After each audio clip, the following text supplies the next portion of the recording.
Welcome to the Select Board meeting for March 5th. And we just, this Saturday night is Daylight Savings Time. It's that time of year. I'll finally be able to save something. Right. So this time next week when we meet, it'll be light. Actually pretty light tonight at 5:30. I was surprised. Yeah. Announcements, this Thursday at noon is the deadline for town meeting warrant articles. So I know there's a lot of folks scurrying around getting signatures. You need 10 signatures to get a warrant article before town meeting, and I'm aware of a bunch. So I think this is going to be a busy town meeting. And this is also the time of year, if you're interested in running for town office, you can still take papers out, visit the clerk's office, and town meeting. For an elected office, it's a relatively, you're representing a precinct, and the precincts are relatively small. So it's, running for town meeting is not as big a lift as, say, running for a townwide office. Depends on the precinct. Yeah, it depends on I think Precinct 1 has something like 9 or 10 people who've taken papers out for 5 seats. I think that's the most competitive precinct, but we don't know how many are going to return papers. That's always the key. Any other announcements? I know Mr. Kleckner has one. Thanks, Mr. Chair. I wanted to advise the board and the public that for the next several months, the town is cooperating with the Brighton District Court. The Brighton District Court is actually moving to the Brookline District Court during some renovations, and we are allowing them to park in the School Street lot during the day. The School Street lot is the lot, about 14 spaces adjacent to the Pierce Playground, and we use that for overnight permit parking, which will not be impacted by this arrangement. But the daytime, the Brighton District Court, who's using Brookline Court, will be parking there, and we have made arrangements that they will pay the full cost of as if they were parking at every meter all day for those weekdays that they're going to be there. So I wanted to advise the board that that arrangement has been struck, and that is ongoing. Do we know about how long this is going to be? It's going to be over a year. Okay. Okay. Thank you. Mr. Green. Yes.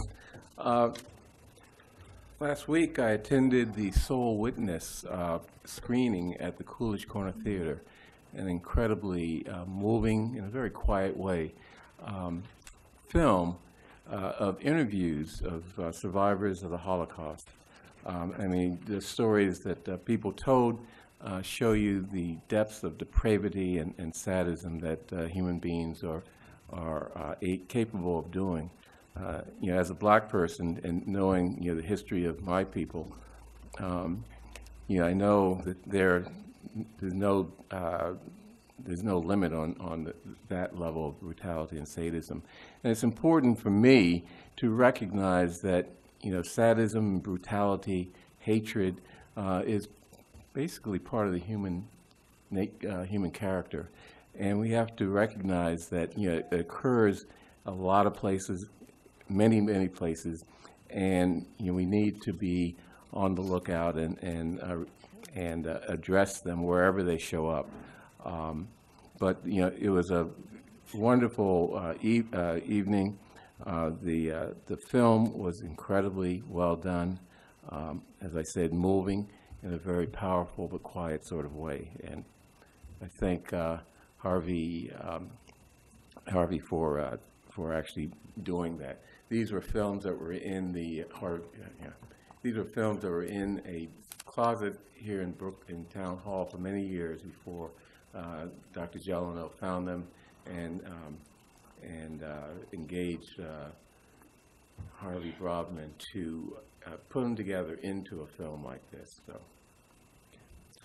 Okay. I'll just tell you one very quickly about the Climate Action Committee last evening. We had an excellent presentation by Dan Bennett and Charlie Simmons about all that's going on in town and in the building department on our buildings from a sustainability point of view, from you trying to figure out how to use renewable energy, but also conservation. And I think the committee was impressed. They're doing a terrific job with their limited resources. And we all recognize that in many ways, resources are the issue, because if we had more resources, we could probably fix all of these things much more quickly. But we're doing it as fast as we can and with what we've got, and I believe it's making a difference. So I just wanted you to know that we have a busy spring, actually, because in the end of this month, we will have a presentation on, if you may recall, that we had a contract with a company called Blue Wave, which kind of went out of business, and to put some solar panels on our roofs. So now we're going through that again, and we'll have before it comes to this board, we'll have a presentation on that in March. In addition, High School Environmental Club is eager to come and talk to the Climate Action Committee and to the Select Board about a resolution involving the Green New Deal. So we are meeting in preparation for that, and they will come to us on March 25th, the Climate Action Committee, that is, and hopefully shortly after that to the Select Board. Okay. Anything else? I'll just do two plugs. One for Brookline Interactive Group's open house this Thursday between 4 and 8 p.m. And then the Teen Center Gala on March 9th. For more information, go to brooklineteencenter.org. I know the tickets are a little pricey for me, so I might be at the after party. Yeah. Unfortunately, I'll be out of town, but it is a fun party. Okay. I will be there. My son was involved in the original thinking about Teen Center. I love that institution and the people who are behind it. I like that they offer two tiers, because the tickets are very pricey, so the after party is a little more affordable for those that want to still show their support.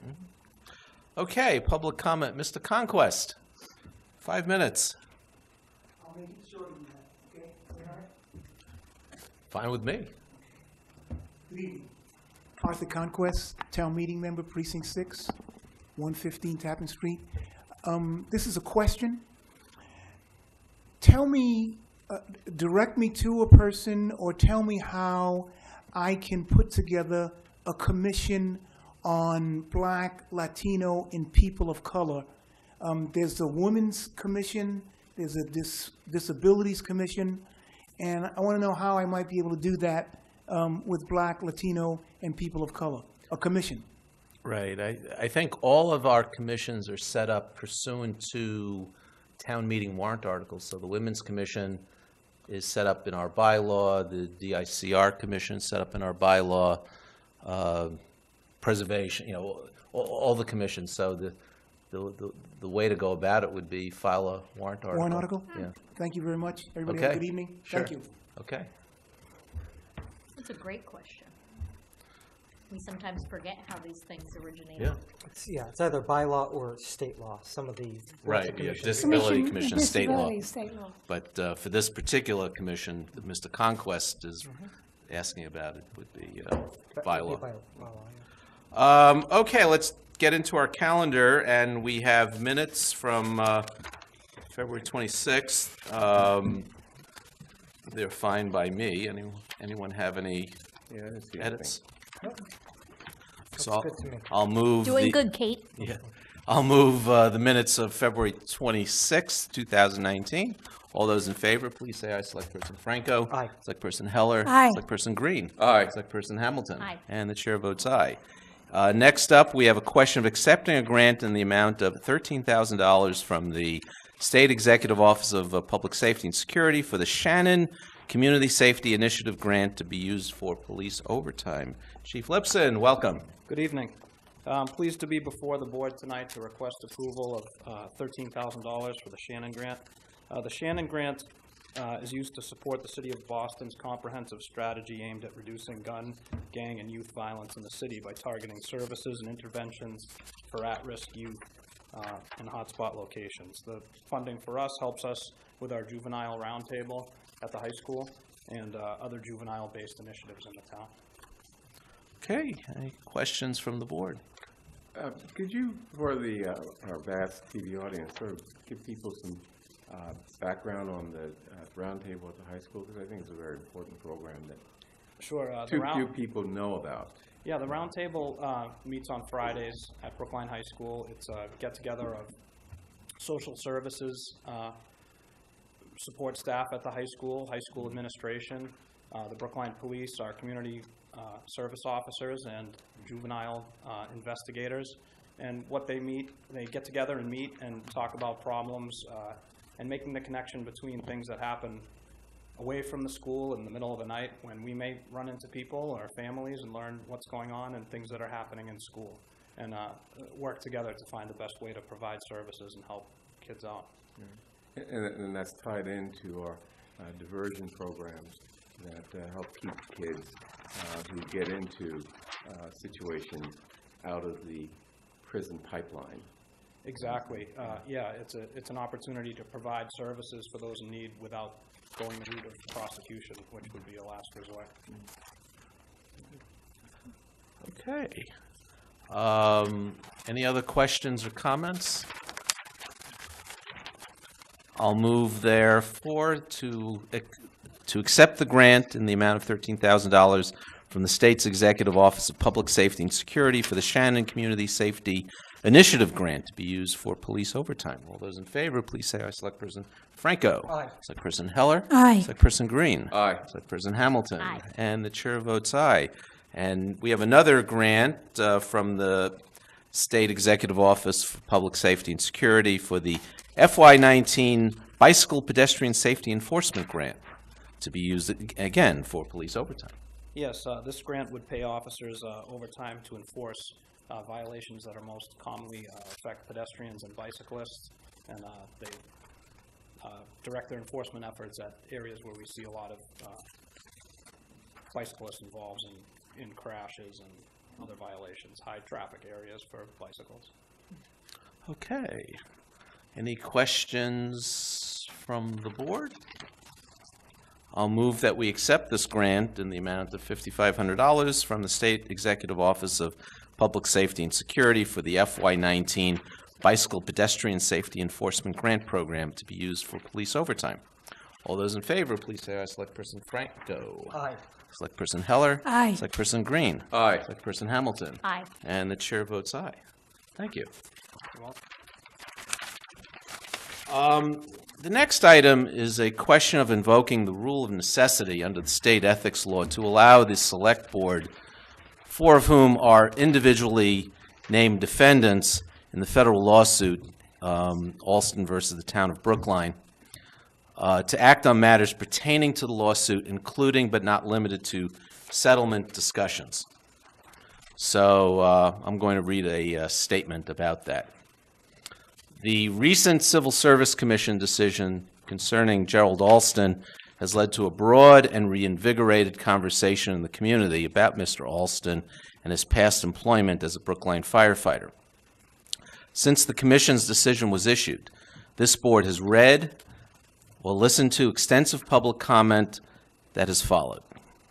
Many members of the public have asserted that the decision should not be appealed and that the town should resolve Mr. Alston's claim without engaging in further litigation. Your comments are extremely important to us, and I assure you that we will consider them when the board deliberates the question of whether or not to appeal the civil service decision. I expect that the decision will be made within the next week or so as the deadline for an appeal is approaching. So this brings me to the so-called rule of necessity. The recent Civil Service Commission decision concerned Mr. Alston's appeal of the decision to terminate him from his employment as a Brookline firefighter. Separately, Mr. Alston is pursuing a lawsuit in the federal court alleging that the town and certain town officials, including 4 of the 5 members on the dais here, discriminated and retaliated against him in his employment. The lawsuit names these town officials, including 3 former members of this board, in their individual and official capacities and seeks punitive damages. The rule of necessity was established by the courts to allow public officials to participate in official decisions from which they were otherwise disqualified in circumstances such as these, when no other official or agency is available to make that decision. Moving forward, the town is ready, willing, and able to resolve Mr. Olson's claims without the need for extended and expensive litigation. To this end, the town's council has reached out to Mr. Alston's counsel to begin that conversation. However, in order to fully resolve these matters, there's the potential appeal of the Civil Service Commission decision plus the federal lawsuit without the need for further litigation. Mr. Alston and the defendants named in the federal lawsuit must reach an agreement and settle. This board is the only town body with authority to settle these matters, and we're required to take collective action to do so. Therefore, the rule of necessity shall be invoked in order to proceed with the resolution of Mr. Alston's claims, should he be willing to participate in a resolution. The town's council has already reached out to Mr. Alston's counsel to suggest a mediated resolution through the federal court mediation program. It's my sincere hope that these discussions can take place and that the healing can soon begin. So, any further discussion? So I'll make a motion that we invoke the rule of necessity under the state ethics law to allow the select board, 4 of whom are individually named defendants in the federal lawsuit, Alston versus the town of Brookline, to act on matters pertaining to the lawsuit on behalf of the town, including but not limited to settlement discussions. All those in favor, please say aye. Select Person Franco. Aye. Select Person Heller. Aye. Select Person Green. Aye. Select Person Hamilton. Aye. And the chair votes aye. Okay. Moving on to our calendar.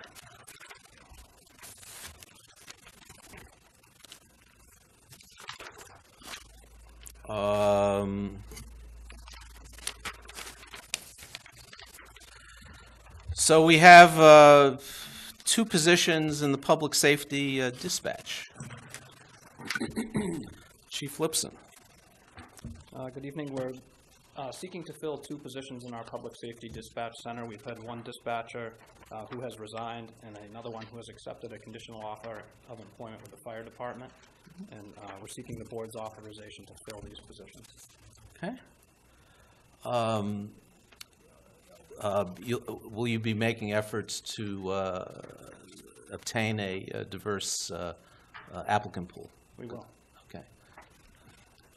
And one of our problems, as I understand, is that applicants are required to be Brookline residents. Not for Is the that always dispatcher. not for- No, I'm sorry. Civilian Okay. positions. I'm thinking about something else.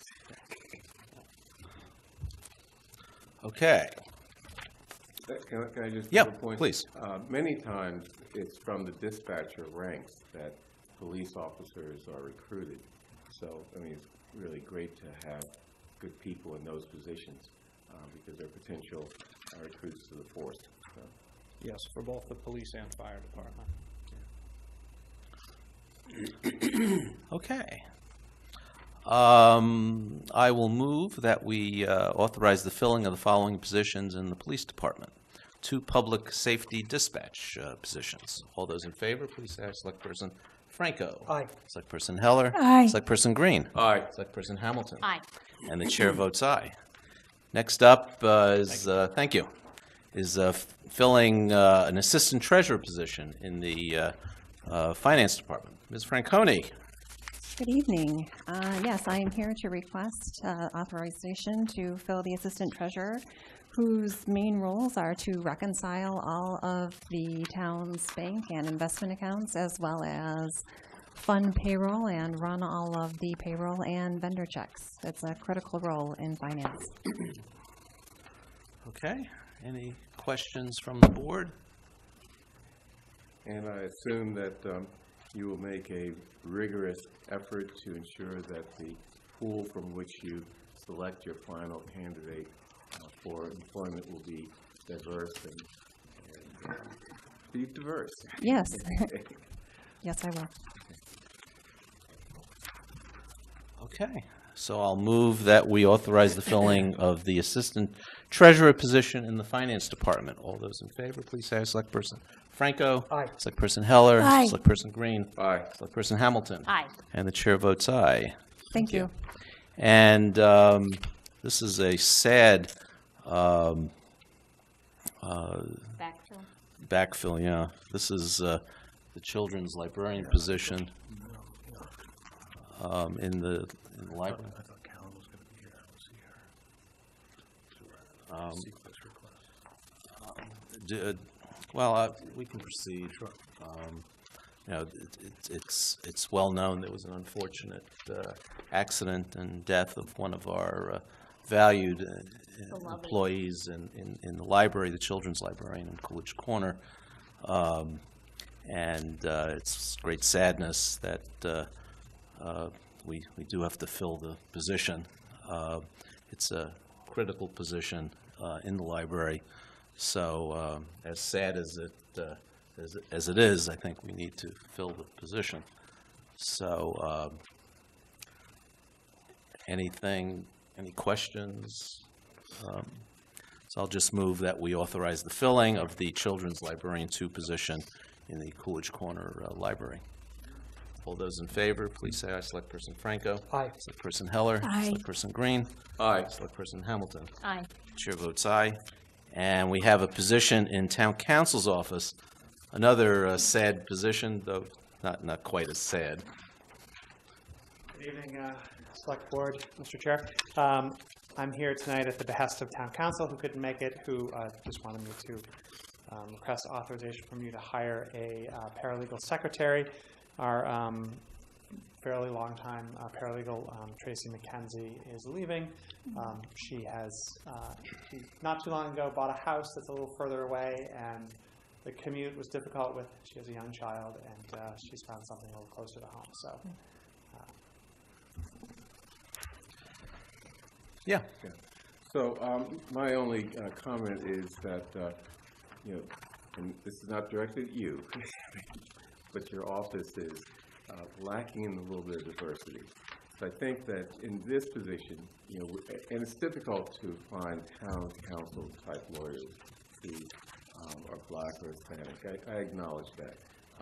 Paralegals, however, there's a wider swath of potential applicants. So I urge town council to make a aggressive effort to make sure that the pool of applicants that you look at is very diverse, and that you can select someone who can replace the really incredible Tracy McKenzie. I mean, that she really, really is going to be difficult to replace. But there are people who can, who either prepared to step in right now, or can be quickly trained to, perform at the level she performed at.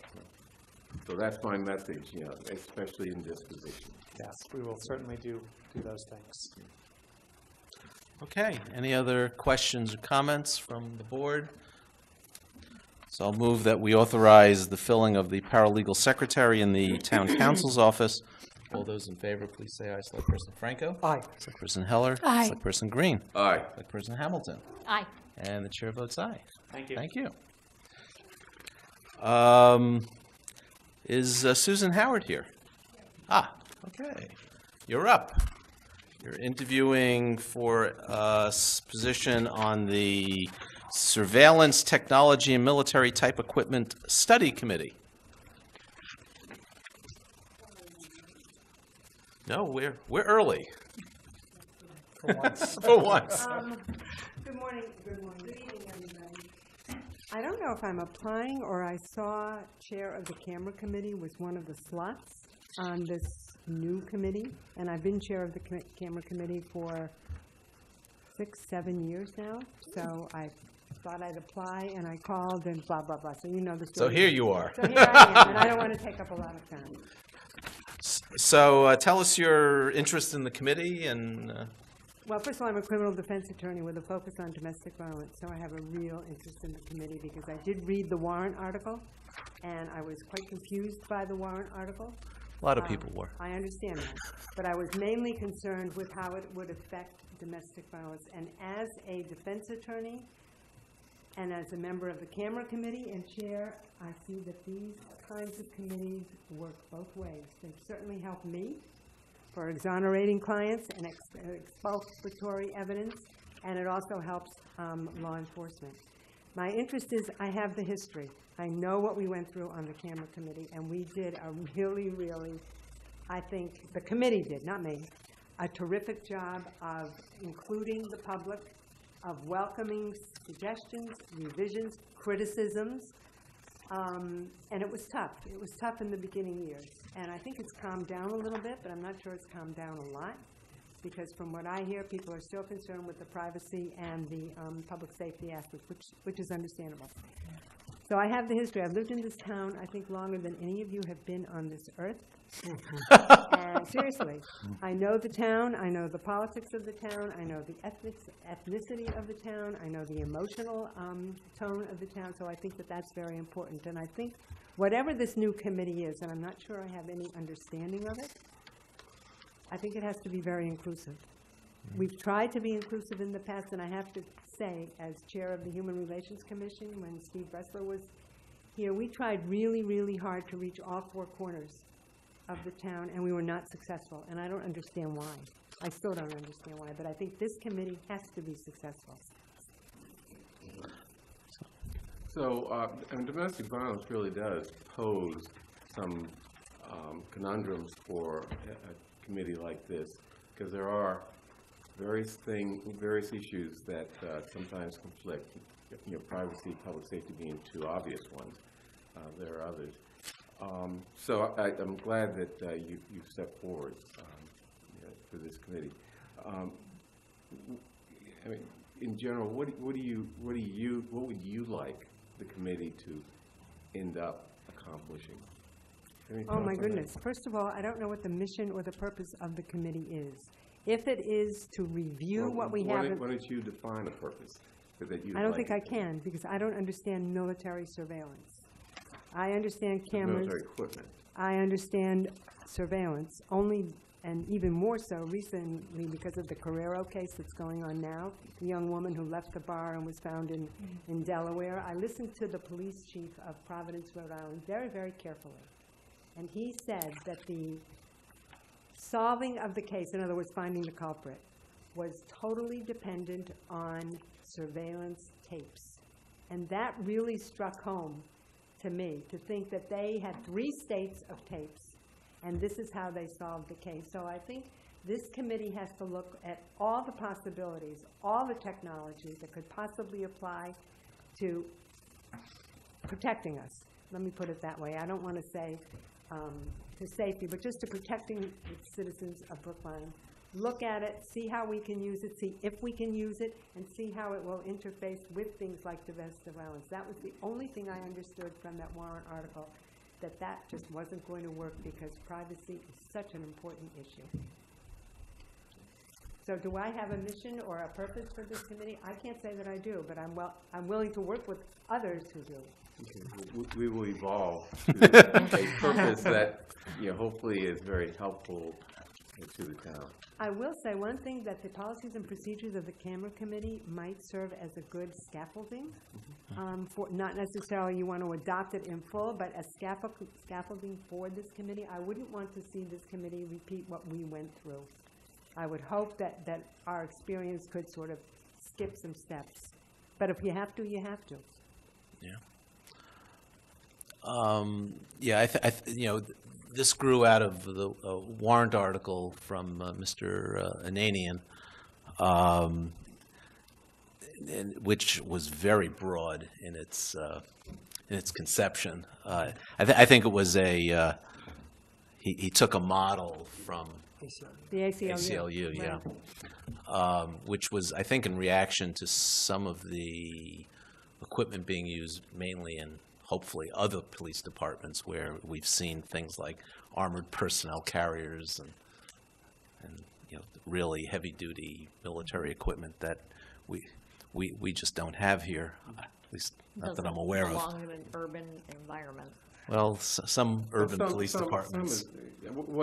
I mean, I think what the charge does is to identify a number of discrete tasks that the committee will undertake to just provide information on military equipment and surveillance, society that we've become as it relates to Brookline.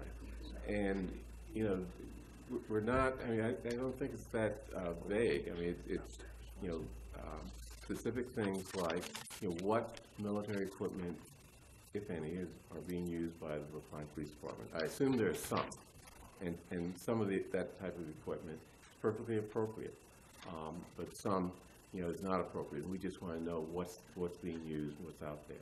And, similarly with the surveillance question. So, I mean, look through the charge, and I think you'll see that, it lays out some very specific tasks for the committee. And, from those tasks, we can come up with, ideas in terms of recommendations or even further work. Mm-hmm. Do you think it's reasonable to have an expectation of privacy in today's digital age? Yes. Oh. But is it reasonable to expect it to be enforced or the courts to rule in your favor? Not so much. But yes, I think we have to have, that's what the law, we have an expectation of privacy and we have to protect that. We absolutely have to protect that. But that has to be balanced against public safety and the things that you were talking about. What are the needs of Brookline today and what are the needs going to be 10, 20, or 30 years from now? Because I grew up in this town when the doors were wide open. I was dumped at Dean or Waldenstein's playground and Lars Anderson, and we were told, be home at sundown. That was it. Never thinking that people would be lurking in the playgrounds, et cetera, et cetera. Our dog was let out in the morning and came home at night to eat. No doggy daycare like mine has, and coats and trainings and parties. No. This was a very different town than it is today. So, yeah, I think we should have an expectation of privacy, and I think that this committee should protect that and balancing with everything else. But I may be an old idealist. I don't know. I'm not going to give it up, though. And I have to do it for my clients. I don't want people poking into my clients' lives. But I can't always stop it. I'll just comment that a number of years ago, I was a very strict privacy aficionado, if you will, in the sense that, I was really opposed to the cameras until we had that incident in Brookline with a young woman who got out of a taxi, I believe. Coolidge Corner. Yeah. Sure. And then she was accosted by a couple of people who were driving around in a truck. And she was taken off and raped and whatever. And at about that time, my daughter, who was by that time grown, and we had a birthday party for her at my house, and her friends were all there. And all of these women were very, progressive women. And to a T, they all said, I'm glad they have the cameras. I want to feel safe. And it made me stop to think about that issue and realize that it's fair, because if these two guys hadn't been caught, they could have perpetrated this against somebody else. So I think it is important to understand that balancing of privacy and safety and accommodate. And I don't think people necessarily have a privacy right in the middle of the street. Well, they don't have a privacy right where the cameras are located now. There's no expectation of privacy in a public place, but you do have a privacy right, say, in your living room. Yeah. That was one of the criticisms initially. Oh, the cameras are going to peek into our living rooms and in bed. No. We haven't had, I don't think, to my knowledge, any complaints about the policy and procedure of the camera committee. I may be not up to date, but I haven't heard of any. And I think they've helped more than they've hurt. And if lawyers have asked for the data, we've gotten it. So it's been pretty much streamlined. That should be part of the committee.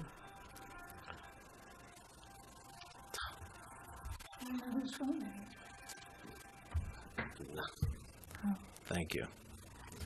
Any other questions from the board? No, Okay, so we'll be making appointments soon. yeah. Yeah. Okay, Okay. thanks very much. Thank you. Okay, so next item is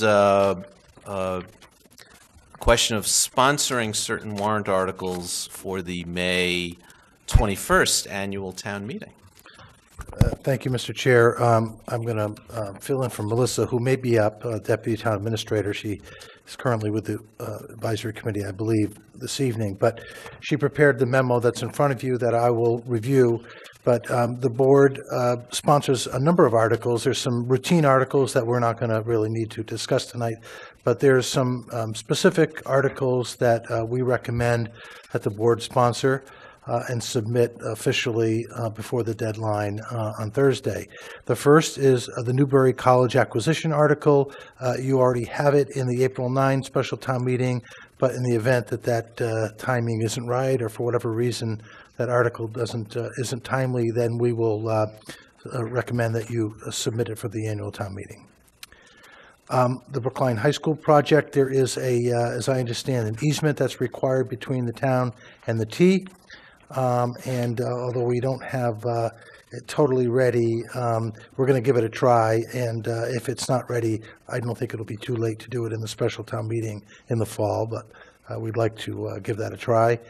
The Waldo Durgan, which Mr. Wyszynski's been involved in, there are a series of articles that would be proposed to the town meeting, including some by the planning board.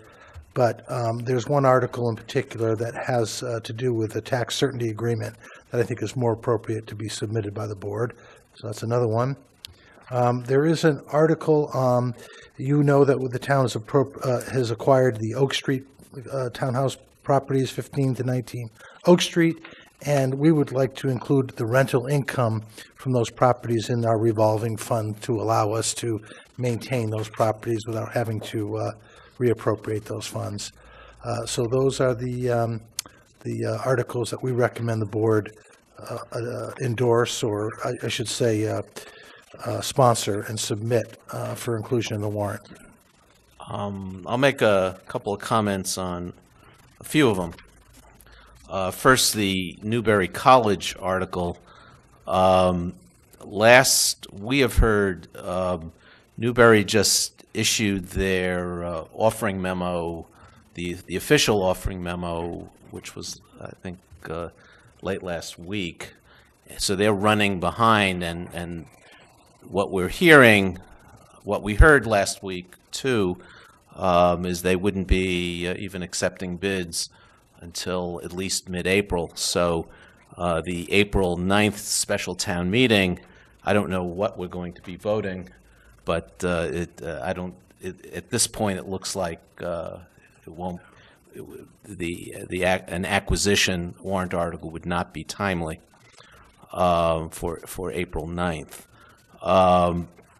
With respect to Waldo Durgan, that's a project at the corner of John and Pleasant, across from the Coolidge Corner Library. Very significant parcel, probably the last, I'll call it blighted parcel in the Coolidge Corner. And there's an exciting, what I think is an exciting proposal, which has been going through a committee process for the last 2 years. And I think we're ready to make that proposal to town meeting. And so I think, and it's going to take the form of zoning and some easements and technical warrant articles and a memorandum of understanding with the developer to fill in gaps that isn't covered by zoning, and a tax certainty agreement. The proposed warrant article you see in your package is not, it's going to be this is not what you're going to see on next week when we sign the warrant. It's going to be a much simpler project. What's in your package has an outline of the development agreement, and I think this language is more appropriate for an explanation, but the technical legal language would be just an authorization to sign. And one of the lessons, I think, from the Hancock Village experience is to try and nail everything down as early in the town meeting vetting process as possible. So I think the zoning is going to be nailed down next week.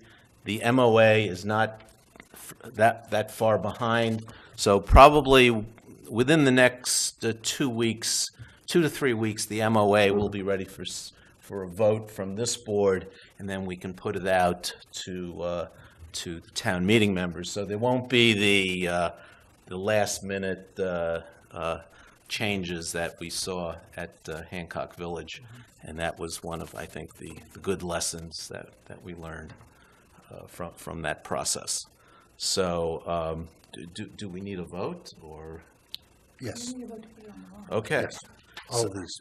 So I'll move that we sponsor the warrant articles for the in the areas that are proposed in the memo dated 3/1. All those in favor, please say aye. Selectperson Franco.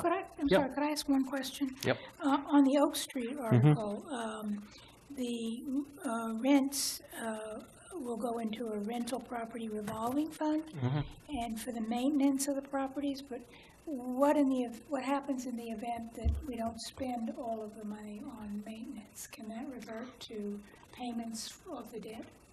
No, It'll go to support maintenance of other buildings. no, it's a revolving fund that's specifically for building maintenance activities. Revolving funds, I don't believe a revolving fund could fund the debt, So why do we want to put the entire amount in? because we need it all. It's, we're talking about, It's not that much. Oh, Yeah. okay. If you think it'll cover it, then that's fine. yeah, I thought if there's excess, we could use it. it's not, it won't be that substantial. Okay. Okay. All those in favor of the motion, please say aye. Selectperson Franco. Aye. Selectperson Heller. Aye. Selectperson Green. Aye. Selectperson Hamilton. Aye. And the chair votes aye. Okay, we have gone through our business leading up to our school presentation and public hearing. The public hearing is posted for 7:30, so we won't start the public hearing until 7:30. But the presentation, I think, will be ready to go around 7. So why don't we take a break? We'll take a recess, and we'll be back at 7 o'clock.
Okay.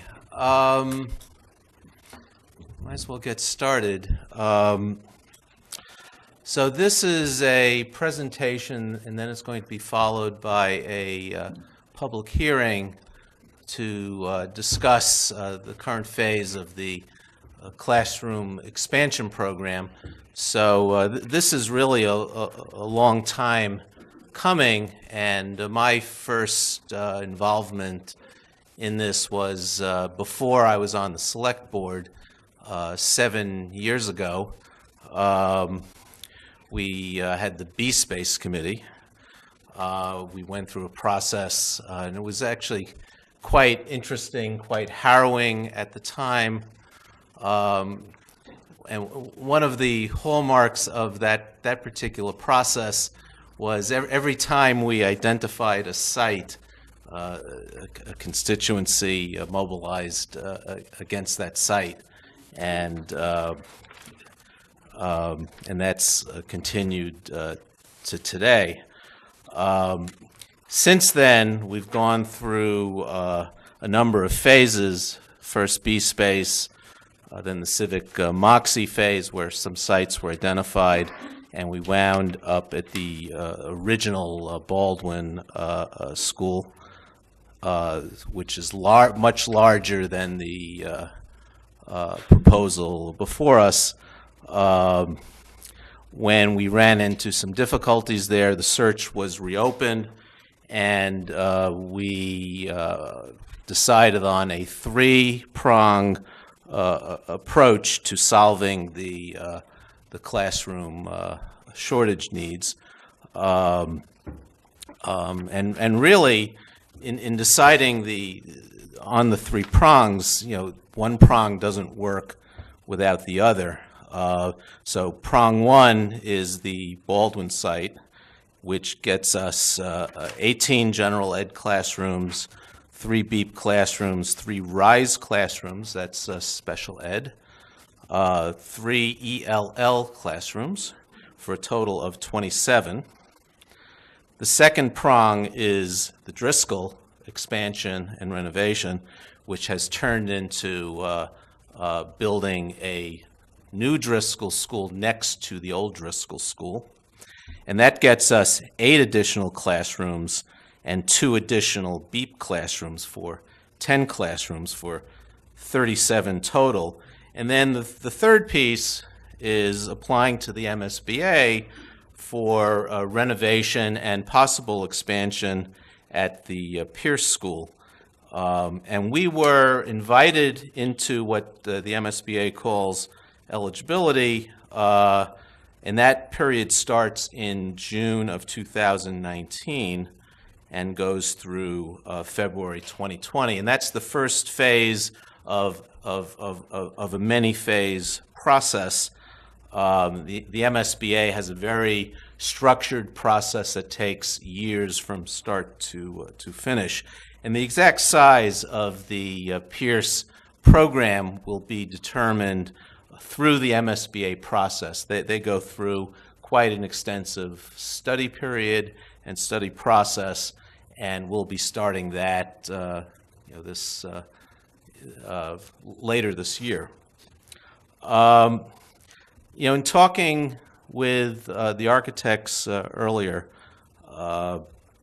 they mentioned that they've been interviewing principals around the system to get an idea of what are the principals, some of the problems the principals are encountering, and perhaps some ideas on how some of those problems should be solved, and those discussions are informing the design. But uniformly, without prompting, when all of them were asked, "What's your biggest concern?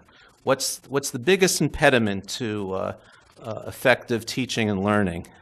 Every one of them said overcrowding in our existing schools. So, irrespective of the various projections going forward, and projections are just that, projections. We have an overcrowding problem, and if you don't realize we have an overcrowding problem today, you haven't been in our buildings in a while. So, it's a problem that needs to be solved. So tonight, we're going to have a presentation from the architects from Jonathan Levy Associates to show us the Baldwin School design, the Driscoll School design, the projected costs, and then we'll take some questions from the board, if any, and at that point, we'll be able to open it up for a public hearing. And really, and the question posed at the public hearing is, should we consider placing a debt exclusion question for the Driscoll and Baldwin School building projects on the annual town election ballot, and what form should it take? And I'll have, when we get closer to the public hearing piece, I'll get a sense of how many folks wish to speak, and then we'll figure out time limits just in the name of fairness so that we can get as many people speaking as possible. There is a sign-up sheet out in the vestibule, and if you want to speak, just sign up. Okay, so with that, let me turn it over to Mr. Levy.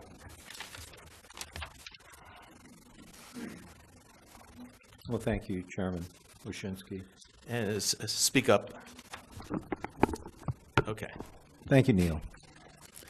I'm going to endeavor to keep this to about 15 minutes per school project, and then there will be a summary of combining both of them into a financial kind of report of costs. So with that, I'm going to start with the Baldwin School. This is, as you know, the Baldwin neighborhood. Route 9 is to the north on the page. Hammond Street is to the west, to the left, and our site is on Heath Street. This is the northern parcel of two parcels which are currently controlled by the school department, including the southern parcel, which is known as the Baldwin School Playground.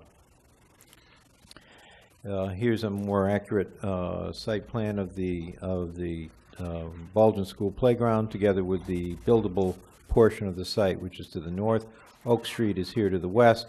And last time I visited with you, we were talking about uses for the Oak Street parcel, which you have approved and has actually been purchased by the town, which was of enormous benefit to the project. The main features of the site plan from a pedestrian safety point of view are the crosswalk, new crosswalk here, the parent drop-off dedicated loop, which is to our, well, I'm sure, is the only such on-site parent drop-off loop in Brookline, and will accommodate up to 30 cars passing below the building and then out through Oak Street. And then the bus drop-off and handicap parking spaces adjacent to what is really the main entrance to the school, which is directly on the northeast corner of the site. I'm going to leave now this to Philip to describe some of the pedestrian safety improvements that are proposed as part of the project. So we've had 3 very productive meetings with the Transportation Board so far, and working with them very closely. We've gotten a lot of good input. Our traffic engineer has proposed a number of safety features, including flashing signs, and we're now looking at raising crosswalks that the T-Board has asked us to look at doing even more traffic calming on Heath Street, and so we are in that process right now. These dashed lines show the existing sidewalks in the area, and we have earmarked $1 million in the project budget to improve existing sidewalks and to build new sidewalks to increase the walkability of the Baldwin School. Serendipitously, there have also been transportation board decisions recently that in the same area which help the Baldwin site. In this case, there is the Woodland Road traffic to the east of Hammond Street, which will create a new traffic intersection. There will be a new area of sidewalk, and the existing accessible sidewalk will be improved. And then to the west, an entirely new handicapped accessible sidewalk will be created along that stretch of Woodland Road. So that we don't have to put into our project budget because it's already been approved by the T-Board for vote by town meeting. Here's just a list of traffic, pedestrian, and bike improvements that have either been approved by the T-Board or have been proposed by our group. All of these are explained in detail on the website, on the project website, and so if anyone is interested in greater detail, then we can provide this evening. There's a great deal of information there.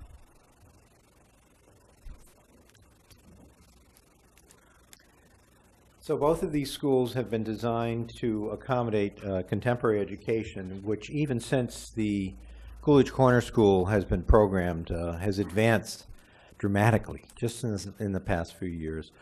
The primary element of this new type of education is the coexistence of virtual learning and physical learning.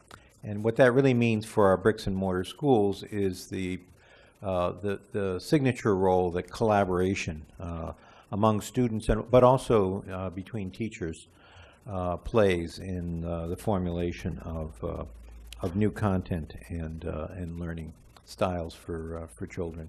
This is the classroom which is shared, type which is shared between the two projects, so I show it now, which is a paired classroom suite. We call it the anatomy of a classroom because every square foot of this classroom is being programmed. There's a flexible partition between them so they can be joined into one larger classroom that provides a larger pool of students from which collaborative experiences can be drawn. The classroom also has a variety of alcoves that facilitate the simultaneity of classroom activities that occurs in today's schools. Also, in between the classrooms is something called a teacher preparation office. So the teacher's office isn't like a boulder sitting in the teacher's desk isn't like a boulder sitting in the middle of the classroom any longer. The teachers have a place of their own, which is fully visible to the classrooms and to the corridors, to make them a part of the public life of the school instead of being sequestered behind closed doors. If we look at the floor plans, there's a lot to absorb. That's not my purpose tonight. If you're interested, please do visit the website, which the town has exhaustively prepared, that describes the current state of the project. In gross terms, there are 5 floors for the Baldwin project. The first floor consists of the drive-through that I mentioned earlier, 25 subgrade parking spaces, an entrance to the building which includes a superintendent entrance by the extended day office, mechanical spaces. Then we move up to the level 1, which is at the level of the Baldwin School playground, where there's a cafeteria and media center and some of the main core spaces of the school. On the 3rd floor, that's the entry level, which is accessed directly from Heath Street, with its courtyard for the pre-kindergarten and kindergarten children. In a minute, I'll give you a tour of this that'll make it much more vivid for you. And these are the more typical upper floors, which show the characteristic arrangement of the school, with 3 academic wings surrounding 2 courtyards, one for the younger kids and one for the older kids, and then branching off to the side over the newly acquired Oak Street parcel are the multipurpose room and the gymnasium. These are renderings of what the building will look like, predominantly brick and an artificial, long-lasting type of wood that'll last as long as the brick itself, which will give a warm residential feeling to the building. This is the south elevation facing the park, the west elevation, which is the entrance elevation, the entrance being there, and this is the gymnasium extension. This is the north elevation along Heath Street, which is, you'll note is only 2 stories in height. So it's actually lower than the surrounding residential buildings around it.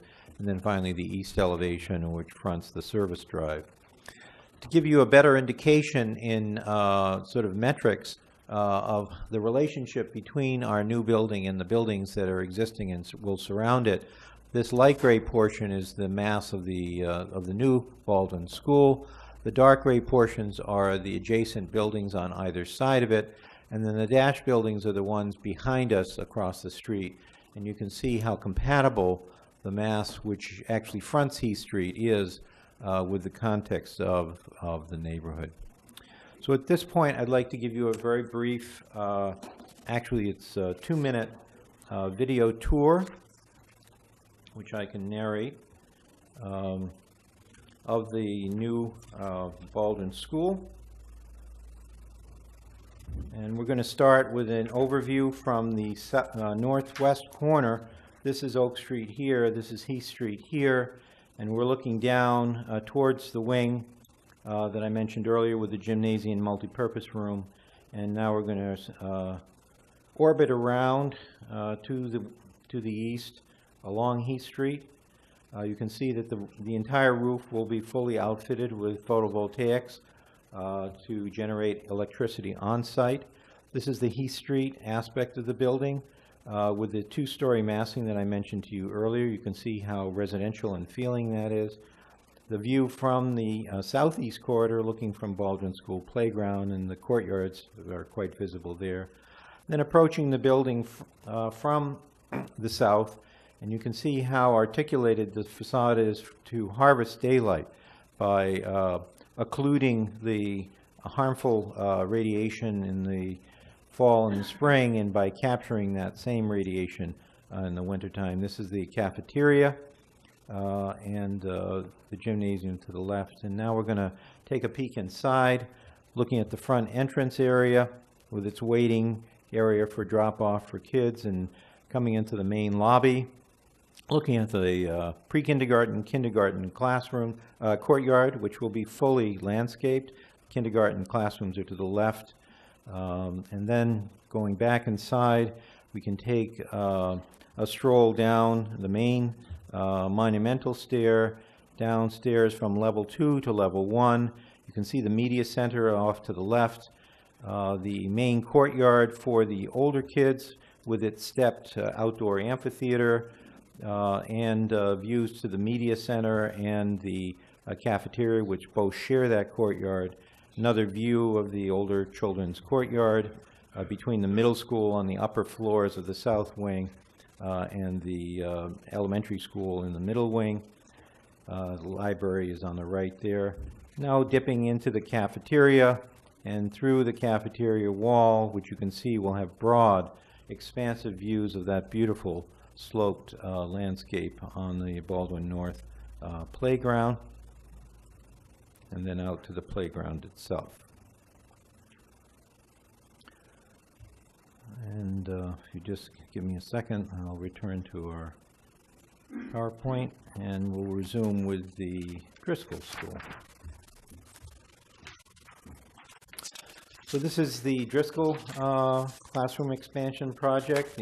Outlined in blue is the existing Driscoll School. One of the first insights that the entire subcommittee, that is a school building committee, had about this site is how the existing school sort of clogs the residential neighborhood.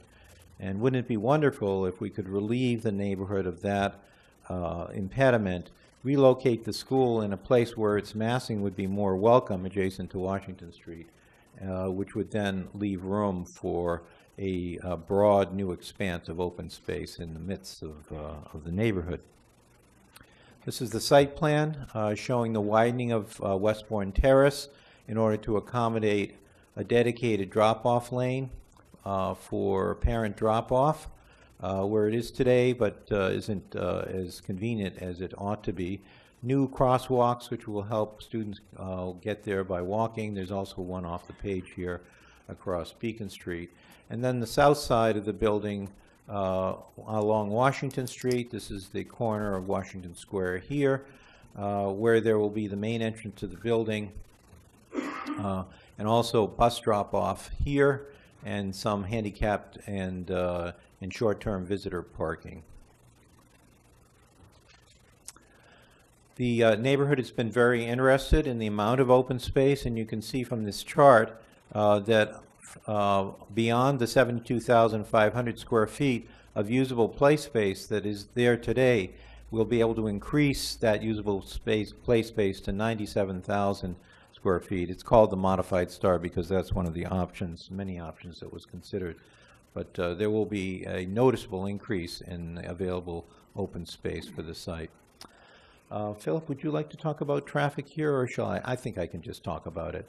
So this is mostly about pedestrian and safety improvements, including the new crosswalks, new signage, the dedicated drop-off lanes, which will take traffic off of the streets so that there isn't a hindrance to through traffic through this very busy neighborhood. There will also be maintained access to the Bartlett Crescent private way here, and then usage of the existing service alley, which is actually partially on school property here as the new service entrance to the school, fully separating then the service traffic from the parent traffic, from the bus traffic, from the pedestrian traffic. These are the plans for the Driscoll School, starting with the basement plan with its 25 structured underground parking spaces, the lower level athletic suites and mechanical spaces, including a small gym and a large full height gym. The first floor is the Washington Street entry level. It's also the playfield entry level. There'll be a lobby at the playfield and in Washington Street, administration, multipurpose. And then the more characteristic upper floor plan with the classroom spreading out into one of the three wings. There'll be an atrium opening to bring the whole school together around the Learning Commons on the first floor, which also serves as the cafeteria. And then on levels 3 and 4, the more academic classrooms. And one thing I would like to bring your attention to is in the crux of this angle on the northeast side of the building are the generously sized signature academic spaces of the school, including the maker spaces. On the second floor level, there are art classrooms, and on the third floor level, the 3 science classrooms co-located with the middle school students.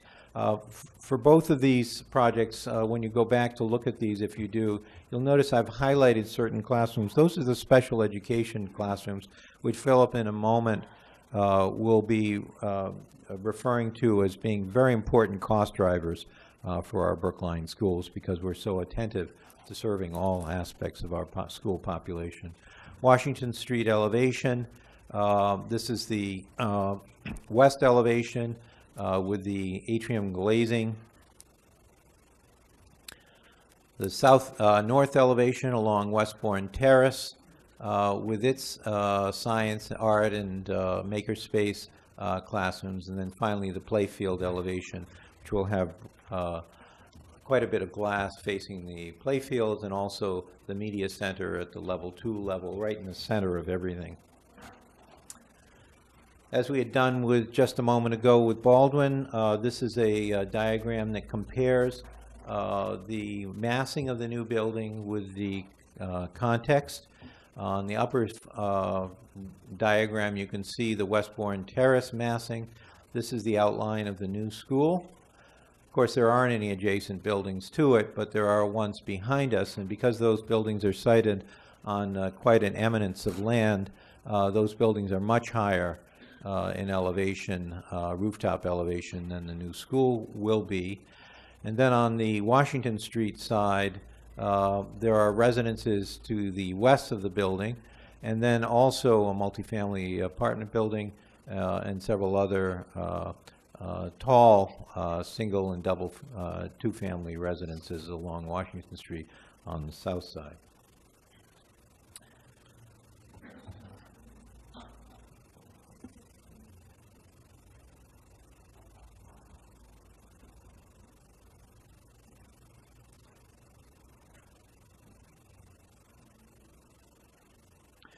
So here we are looking from the west to the new school, and this is the new playfield area, which is double the size of the existing playfield area. We haven't gone through the process of community discussion and all the different approvals that are necessary in order to assign uses to all of this open space. Certainly there'll be a distribution of play space, hardscape, play equipment, and then open fields and community uses. So that is yet to come.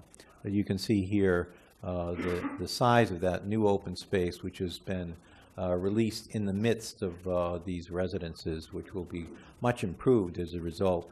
To the northeast are the stacked maker art and science classrooms, and typical classrooms on either side of them.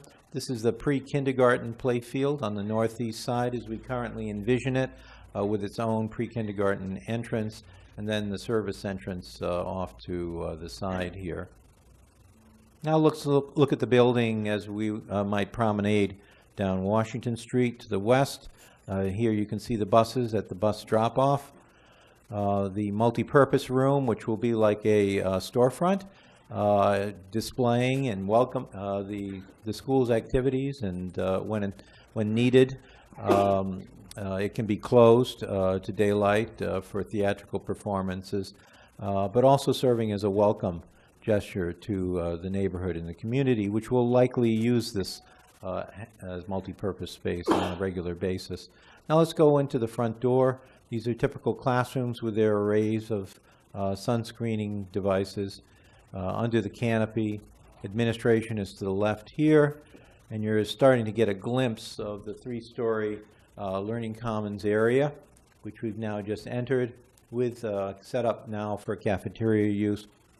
By the way, I wanted to apologize for the fact that there are only adults in these renderings, which makes no sense whatsoever.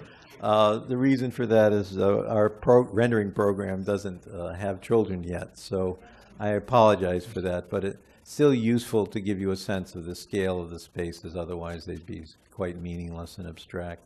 Now we're panning up to look at the skylight that will be flooding in from the top. These are this is the maker space and fabrication lab here, the art classroom, and then the science classrooms, all in one sort of presentation to the west. And finally, to conclude, we'll go back out through the west-facing doors onto the new playfield and get a sense of the breadth of that open space.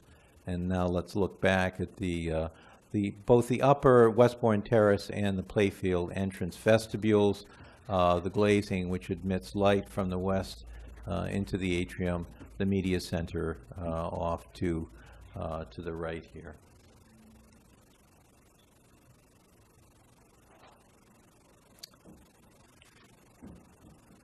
So now I'm going to give the podium over to Philip, who's going to tell us what all of this costs.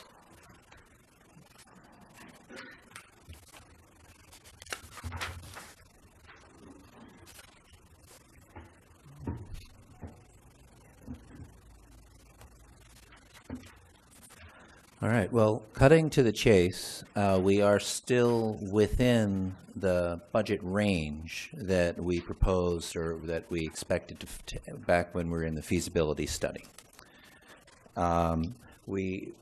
Before I get into the cost estimate, I think it's important to just share some of the construction cost drivers. These are drivers that affect actually Driscoll and Baldwin. Building within the Boston metropolitan area, the construction costs are approximately 20% higher than they are in more rural areas of Massachusetts. We also have structured parking, which is in concert with what the Transportation Board has required of the project. There are fossil-free fuel systems that, in other words, the HVAC system, the heating and cooling, do not require fossil fuels, and that was voted on and approved by town meeting, and so that's, of course, in our budget. The pre-kindergarten program at Driscoll and Baldwin, they require additional square footage per student for the smallest kids and an increase in the staff-to-student ratio. And, of course, the standard Brookline K through 8 multi-purpose room adds additional square footage, which is double height. In addition to those, Baldwin has a few other factors. Significantly, the RISE program. It's important to remember that Baldwin's not just a regular K through 8. It also, like Runkle, has a significant RISE component. And we've had several meetings with RISE parents and the RISE staff, and they have reviewed the design that Jonathan just shared and have been very supportive of it. There is a small school premium, where the smaller the school, the more it generally costs per square footage. You lose some efficiency with a smaller school by necessity. Brookline soil conditions are typically ledge, which is more expensive to excavate, and then the neighborhood improvements, particularly around Baldwin, the sidewalks, crossing signals, et cetera, have added about $1.4 million to the construction costs. In regard to the construction costs, I will talk about both construction costs, which is what you might think of as the bid, and then the total project cost, which includes everything. I won't go into all of the list here about what goes into it, but it's in the handout. In terms of the total project costs, that includes the construction costs at the top of $66.9 million for Baldwin, and then all of the design fees, the construction manager. All projects have some legal fees, so we've included $100,000 for both Driscoll and Baldwin for that. And then a responsible contingency both for construction and for soft costs to make sure that we are confident that we would not have to go back to the well later on. So for Baldwin, the building and site, the construction cost is 58.2, total project cost 72.2. The play area, $2 million, translating to $2.5 million total project costs. The structured parking, 2.8, going to 3.4 for total project costs. The pedestrian and bike safety features of sidewalks, crosswalks, Route 9 pedestrian improvements are 1.4, going to 1.7 total project costs, and then the fossil-free is 3.1. So the grand total is $82.9 million that we would be asking for authorization. Plus the Oak Street. Plus the Oak Street, and I have that on another slide. That's correct. So this brings us just to the sort of top bracket of what we had projected in the last phase of work, when we had a range of 66 up to 67 million construction and 83 million total project costs. Getting on to Driscoll, the total project costs, the building itself, the construction costs are 87.2, and then all of the fees that I just discussed, with again a responsible construction contingency and owner's contingency, brings us to a total of $108.8 million. The building and site with total project costs of 96.6, the play area 2.5, structured parking 3.4, the fossil-free allowance of 6.3, taking us to 108.8, and that relates to our feasibility study when we had projected between 104.5 to 110.3. So we're roughly in the middle of what we had projected in the feasibility study for Driscoll. So this is a slide showing what's happening to school projects. Unfortunately, as everybody knows, we're in a very hot construction market. These numbers are taken from the MSBA's published reports, And the blue line shows a projection looking through all of those published estimates, putting a line saying, we are seeing lately, MSBA is seeing lately a rise of about 8%. So while we don't have a crystal ball, it's important to recognize that time really is money, and that every month that any project is delayed translates to really a very large amount of money. Recent middle school projects, this shows where we are. So as you would expect, the more students you have, the more expensive the school becomes. These schools have been escalated to a 2020 start, which is when we would expect Baldwin and Driscoll to start. So the new Baldwin being $83 million, and the Driscoll at 109. By way of comparison, the Coolidge Corner is 154. We're comparing to middle schools because both Baldwin and Driscoll have a middle school component, and therefore has spaces like science classrooms, maker space, and that make it more comparable to middle schools than to elementary schools, but not as expensive as high schools, which have even more space per student. Again, looking at other middle school projects, where do we stand in terms of cost per square foot? The new Driscoll, if you just look at the base building and the landscape, that comes in at $636 a square foot, which you see is actually relatively low on the list. So that's quite responsible. And even with the parking and the fossil-free, it's under $700 a square foot. You see that the ones at the top, the Boston and Quincy, they're at the top showing that 20% premium I mentioned earlier, that when you're within 128, you really are, there is a premium that will be paid no matter what, really. In terms of Baldwin, if we just look at the base building and the landscape, we're about $700 a square foot, $703. Once we include the parking and the fossil-free, we're up to $764. That is still less than Coolidge Corner, escalated to a 2020 start. So in terms of the total cost, this is for the classroom expansion project phase 1. We're talking about $82.9 million for Baldwin, the Oak Street acquisition of 4.7, Driscoll 108.8, making a grand total of $196.4 million.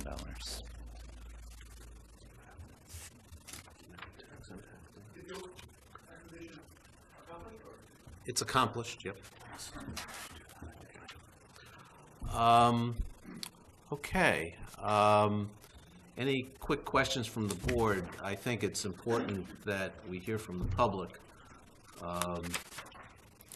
So the sign-up sheets, Kate? So I think the sign-up sheets are coming up. Just want to get a sense of the room. How many people would like to speak? So just raise your hand.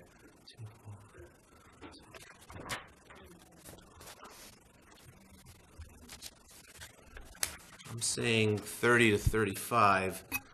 So if I go 3 minutes each, we're here for somewhere between an hour and a half to 2 hours. So I'm going to propose a 3-minute limit.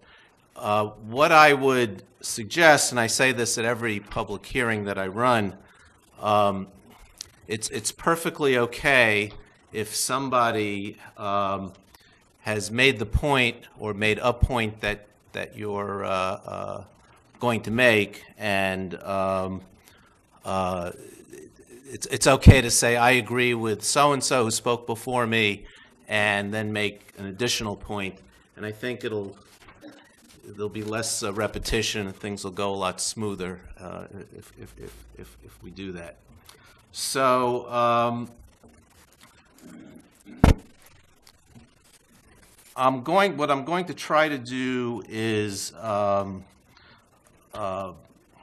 take folks generally as they came. I am mindful that I'd like to get a diversity of views, so there'll be some deviation from that. So, so first up is Paula Friedman.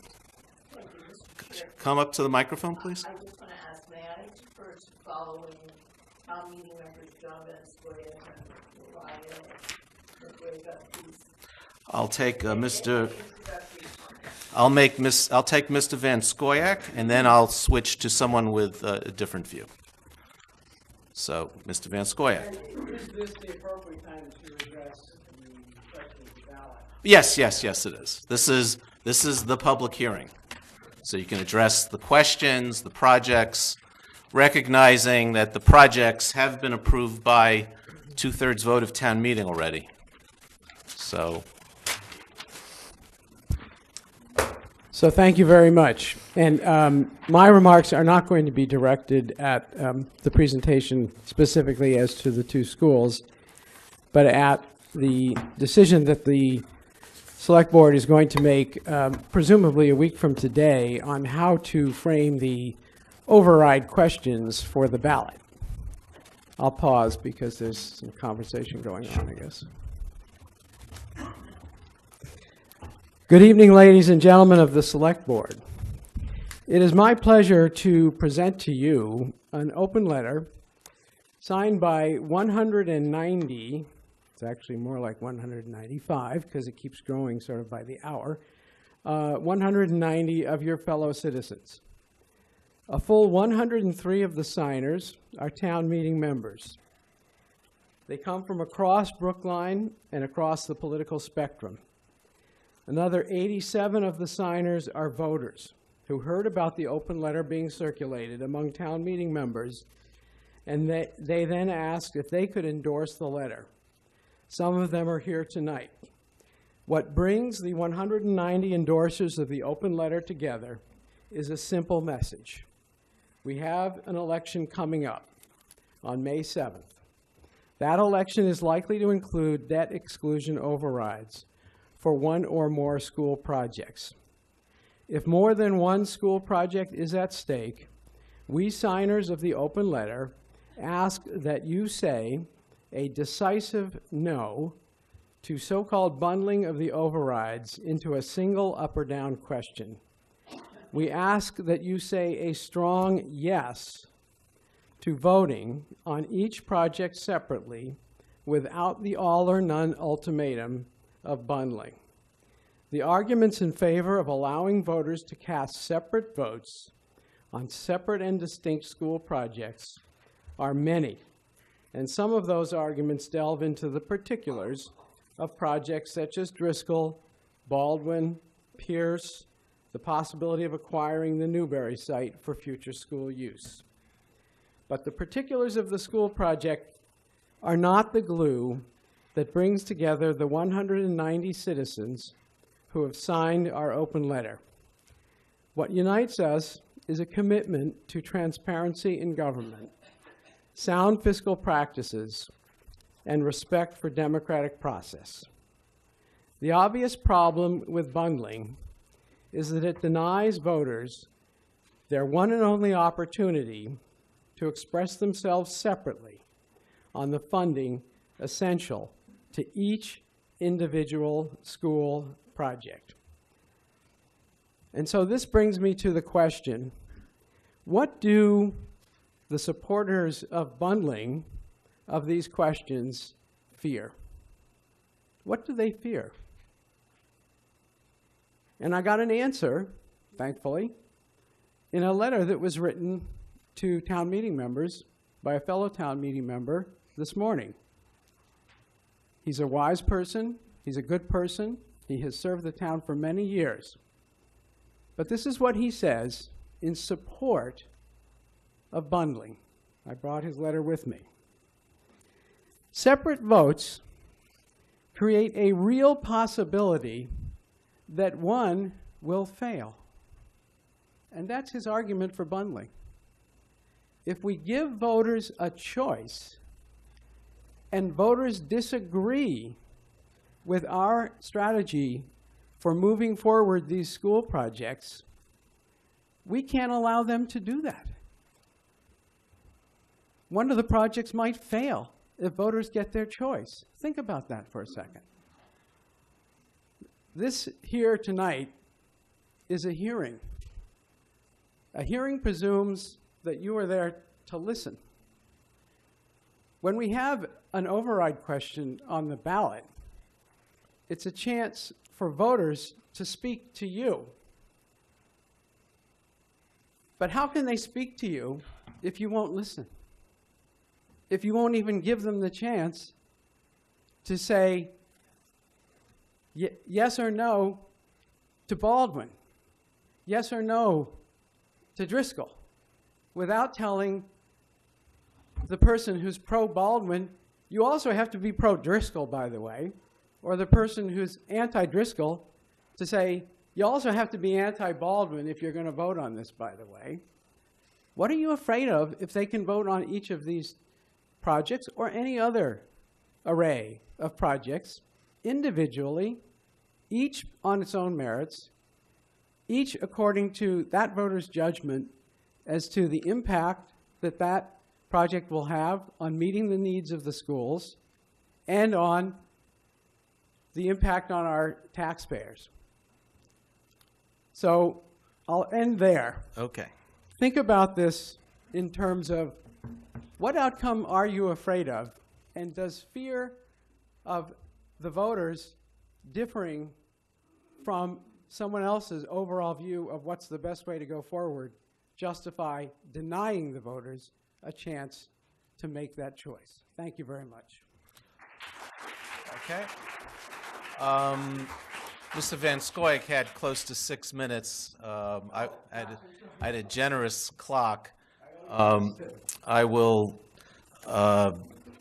for someone or one or more persons with an opposing view, I will make an appropriate adjustment. First up, Nancy Daly on the opposing view.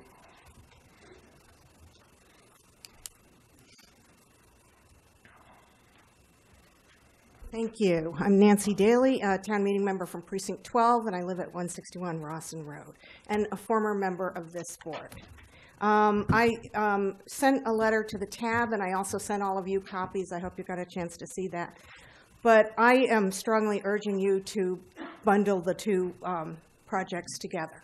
I like the divisiveness we see in our national politics. We seem to have seen a lot of divisiveness here in Brookline. And as we have gone through a very long process, in fact, when I was on the board for many years before some of you joined the board, we were working on where we could get extra classrooms and how we could do this. It has been a long, thoughtful process. And town meeting overwhelmingly supported these two projects. I think it's time to stop allowing one side of town versus the other to be saying, no, not here, not here, not here, and have everybody pull together and move forward with these projects. So I would urge you to put them on as one question. We have always been a town that values education, and many of us moved here so our kids could go to the public schools, but there does seem to be, in recent years, a feeling that people don't want any additions to schools or in their neighborhood. The problem with, as we know, the one that would be at risk if they were voted separately would be the Baldwin project that has had substantial pushback from many people. It has been scaled down dramatically from what was first proposed for that site in order to address concerns about traffic and so forth. But the Baldwin project is where the bulk of the additional classrooms are going to come. 18, I believe, there, with only 9 coming at Driscoll. So I would suggest that if you put them on separately and Baldwin fails, you really will have to rethink the whole issue about what you're going to do to get these extra classrooms, because the Driscoll project with only 8 or 9 extra classrooms might not be the one you'd go forward with at that juncture. So I just say that it's been a long process, I think a thoughtful process, and I urge you to do one question. Thank you. Thank you. Mariah Nobrega?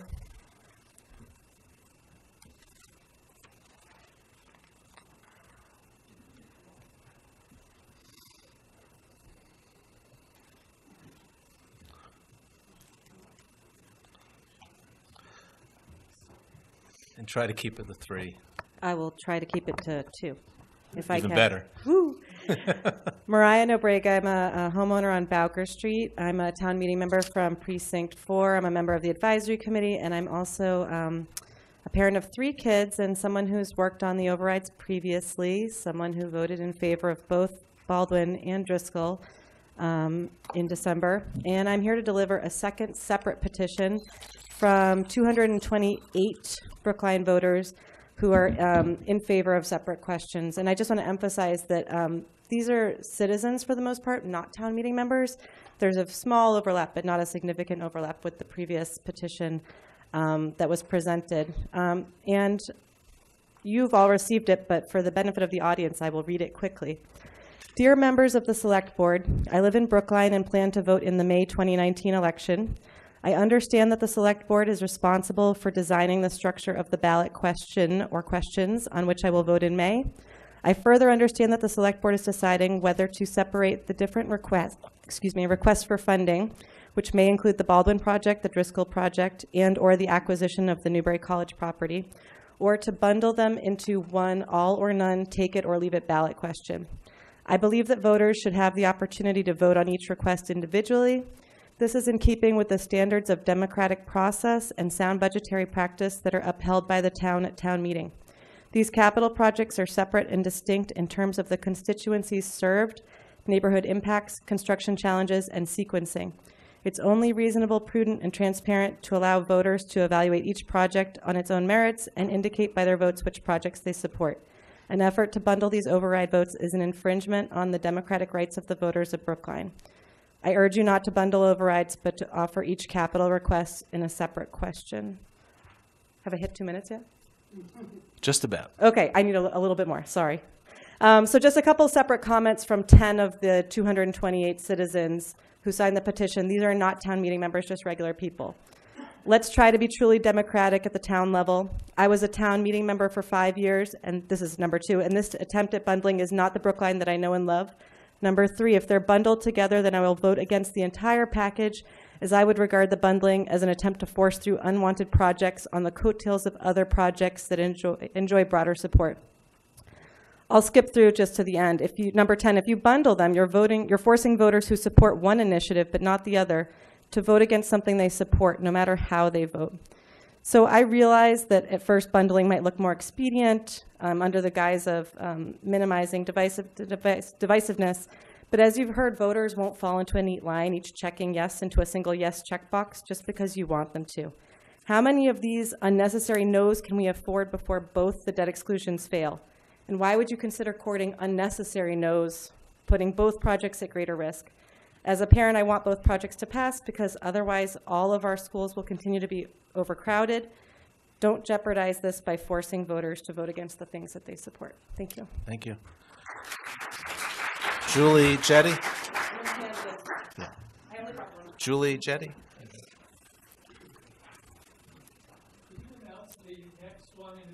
Oh, yeah, okay. That's a good idea, thank you. And after Julie will be Paula Friedman. Hi, I'm Julie Jetty. I'm a Precinct 16 town meeting member and the parent of 2 children in the Brookline Public Schools. Driscoll and Baldwin with Pierce are part of a single program to provide adequate classroom space across Brookline. Initially, and for a very long time, the discussion about solving our school overcrowding problem focused on a single 3 to 4 section school. That conversation ultimately shifted as plan after plan met with resistance, and we landed on the current 3-school plan, Baldwin, Driscoll, and Pierce.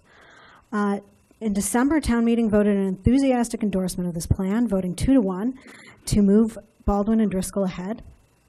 I'm sure that we would have voted to move Pierce forward as well if the logistical issues with MSBA funding enabled us to do so, but we couldn't at the time. As a town meeting member, I understood that I was voting for an expansion program, not two separate and distinct school projects. We've known for a long time how many classrooms we need to solve our overcrowding problems. Approving only one of these expansions will not provide those classrooms. It simply doesn't provide enough space, either one of them. I think the select board needs to do the intellectually honest thing for the voters. These are not two individual projects. They're indivisible parts of an expansion program. So to my mind, the question before voters really isn't, do I like this school, or do I like that school, or do I dislike that school, or dislike the other school? It really is, do we want to fund a multi-part solution to our overcrowding issues or not? So I think the appropriate treatment is to have a single question on the ballot. Thank you very much. Thank you. Ms. Friedman, and after Ms. Friedman will be Sarah Stoutland. Thank you, Mr. Chair. I very much agree with the statements made by John Van Scoyoc and Mariah Norbrega, so I won't repeat those. My comments are not at all about our needs for schools or classrooms. Of course, I support that. My comments speak to democracy and the rights of individuals. I could spend all 3 of my minutes telling you about who I am, but I'm not going to do that. I'm going to tell you that I've lived in Brookline for close to 40 years. I have tremendous respect for individuals, and I have tremendous respect for the rights of individuals. Individuals deserve to have the ability to make specific individual decisions about how and if they want to approve overrides, debt exclusion questions, and the subsequent property tax consequences. I want to speak to you about governance and governance issues in our towns. We all occupy, I being a town meeting member, you being the select board, privileged positions. And in our privileged positions, there are 3 key factors that I want us all to consider: trust, transparency, and truth. Trust. We elected you, and we have trust in you, the select board, to act in the best interest of the town, not just the privileged few, and to listen to the entire town, even if you may disagree. Mr. Green spoke earlier this evening about the need for diversity, and that includes diversity of thought. Ms. Heller spoke earlier about changing a position on something when new information came to your attention. And I hope that we can all approach this issue of bundling or not bundling with an open mind and evaluate it on the trust that we have placed in you and the trust that you place in us as voters for our intelligence and for being informed. Everyone knows that Brookline voters are more intelligent and more informed than anyone else. I certainly know that. It's important to have transparency of process, and bundling is not transparent. Bundling forces people to do an all or none, and if you bundle, it will be perceived as exerting power from your positions of privilege and ignoring input from the citizens, denying citizens the right to make their own choice, not to be forced into an all or none. We may not agree on all things, but of all the people who signed the petitions, and there are lots of people who have signed your petitions, we all agree that voters should have the right to choose in Brookline. Please respect the rights of citizens. Let the questions stand alone on their own merit. Do not hold them hostage. Please do not bundle. And lastly, I would just like to say, someone mentioned NIMBY before. I came up, if you read my letter in the tab, with the phrase of PIMBY, please, in my backyard. I live in the shadow of Newberry College. Please acquire Newberry College, and please acquire all of Newberry College. Thank you very much. Thank you. Ms. Stoutland, and then Linda Olson-Pelkey. My name is Sarah Stoutland. I am the community member on the Driscoll Building Committee, and I live on Westbourne Terrace. And I'm here to urge you to vote to bundle the override because you, as the select board, and the school committee and the vast majority of town meeting all voted for a three-part solution: Baldwin, Pierce, and Driscoll. Only through the three-pronged solution is our school overcrowding substantially addressed. Every part depends on the other. It is neither wise nor fair to provide an a la carte menu to the voter, as if Brookline has these two miscellaneous projects. You know, if we're going to start on giving voters choice, then why don't we have them vote for whether or not they should have the multi-purpose room, or should we have a gym? These aren't two separate projects. These are part of a three-part solution. We need all these projects so Brookline can continue to give a world-class education. I would rather have Driscoll and Baldwin voted down together and have Brookline go back to find a real solution for our overcrowded schools than to have Baldwin without Driscoll or Driscoll without Baldwin, because for then we have no solution. Thank you. Thank you. Ms. Olson-Pelkey, and then Adrian Bowman. Hello, my name is Linda Olson-Pelkey. I'm a town meeting member from Precinct 2, and I want to thank you for giving us this opportunity to give our opinions about structuring the ballot and what goes on the ballot in terms of debt exclusions. So I believe that everyone here tonight wants to support high-quality education for our children. I know I do. But it feels like our town leaders have made some bad choices, most notably choosing the Baldwin site for a new school. Baldwin is not walkable. It is in what has to be the most unsafe and congested location in town.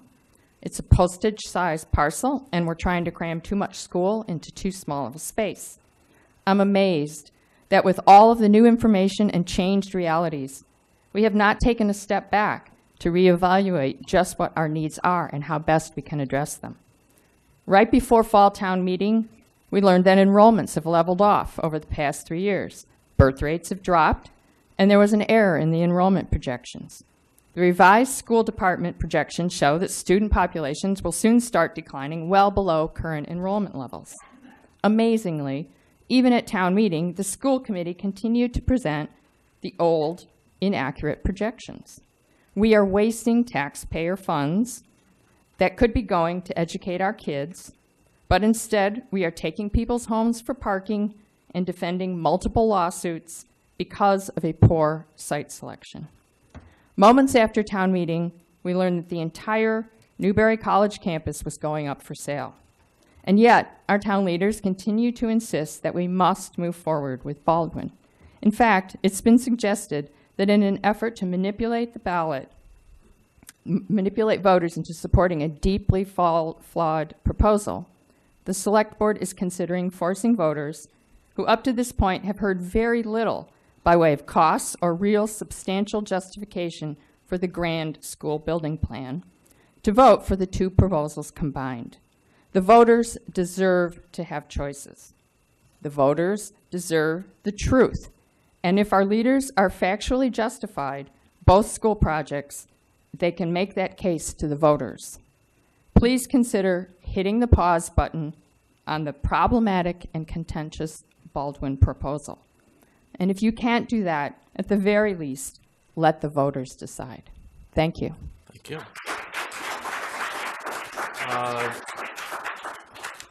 Ms. Bowman, and then Dave Gasich. Hi, my name is Adrian Bowman. I am a town meeting member from Precinct 16. And first of all, I want to say thank you to JLA. That was fantastic. And being a Baker parent of 1 and 2 next year in Brookline schools at Baker, I would be thrilled to have my kids go to that Baldwin or that Driscoll or any other one of the new schools because they look absolutely beautiful. Last year, as we know, town meeting voted for a 3-part solution to our townwide school space problem. By necessity, we had to separate Pierce out for MSBA funding, which thankfully moved into eligibility over the winter. But what we are currently faced with is a 3-pronged solution, not 3 separate solutions. We are one town. Separating the finances of Driscoll and Baldwin into 2 questions simply pits one site against the other. As Mr. Van Scoyoc pointed out before, one project might fail. And to me, after a decade, let's say, of site selection, that's actually unacceptable. And for everybody who's been to all of these meetings in this room, and certainly all of you, that should be completely unacceptable at this stage.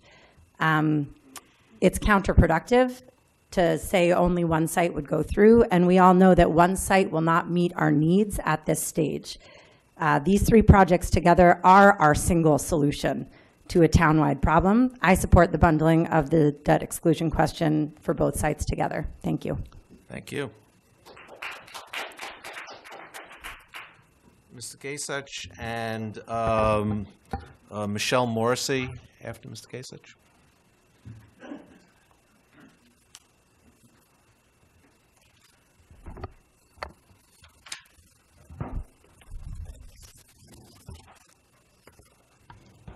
Thank you, Mr. Chairman. Dave Gayshock, 7 Fairway Road, Heath Dad. I'm here to echo what Ms. Olson-Pelkey said in large part. We've heard a lot that we have to bundle due to a three-pronged solution, and that any portion of that being rejected by the voters means there is no solution. Those who are making that argument have missed the last 3 months of developments. For one, the three-pronged solution was developed when we projected that we would be serving hundreds more K-8 students in the next 4 or 5 years than we have in our classrooms today. Just after Thanksgiving, the public schools of Brookline changed that projection, so we'll actually be serving hundreds fewer K-8 students, they now project, in the next decade than we are serving today. A swing of more than twice the size of the Baldwin School in the space of the next 10 years. Second, after town meeting voted, as Ms. Olson-Pelkey pointed out, the very next morning we found out that Newbury College is an option that may help us solve many potential town and school needs that we're just starting to explore the potential of now.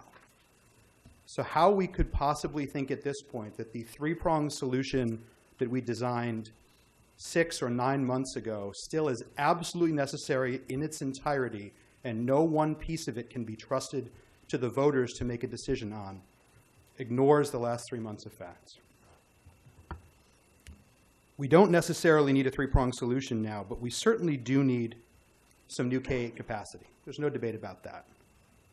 To that end, I don't know why we would risk the passage of Driscoll, which has widespread town-wide support, by chaining it to the much more controversial, much more heavily debated, likely to be, regardless of what you or I think about the merits, much more heavily opposed in May, Baldwin. Plus, layering on top of that, voters who might have voted in favor of one or both projects, but decide to vote no just because they don't like not being given choices.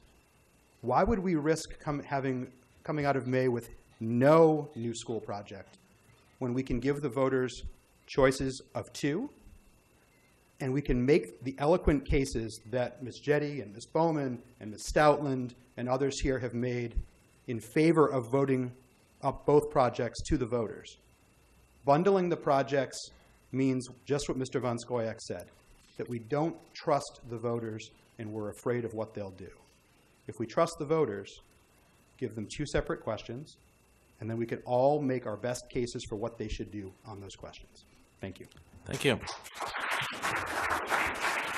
Ms. Morrissey, and then John Harris.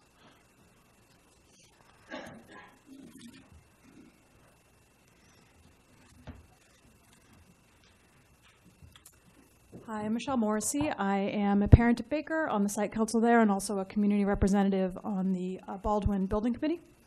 I wanted to address 2 points tonight.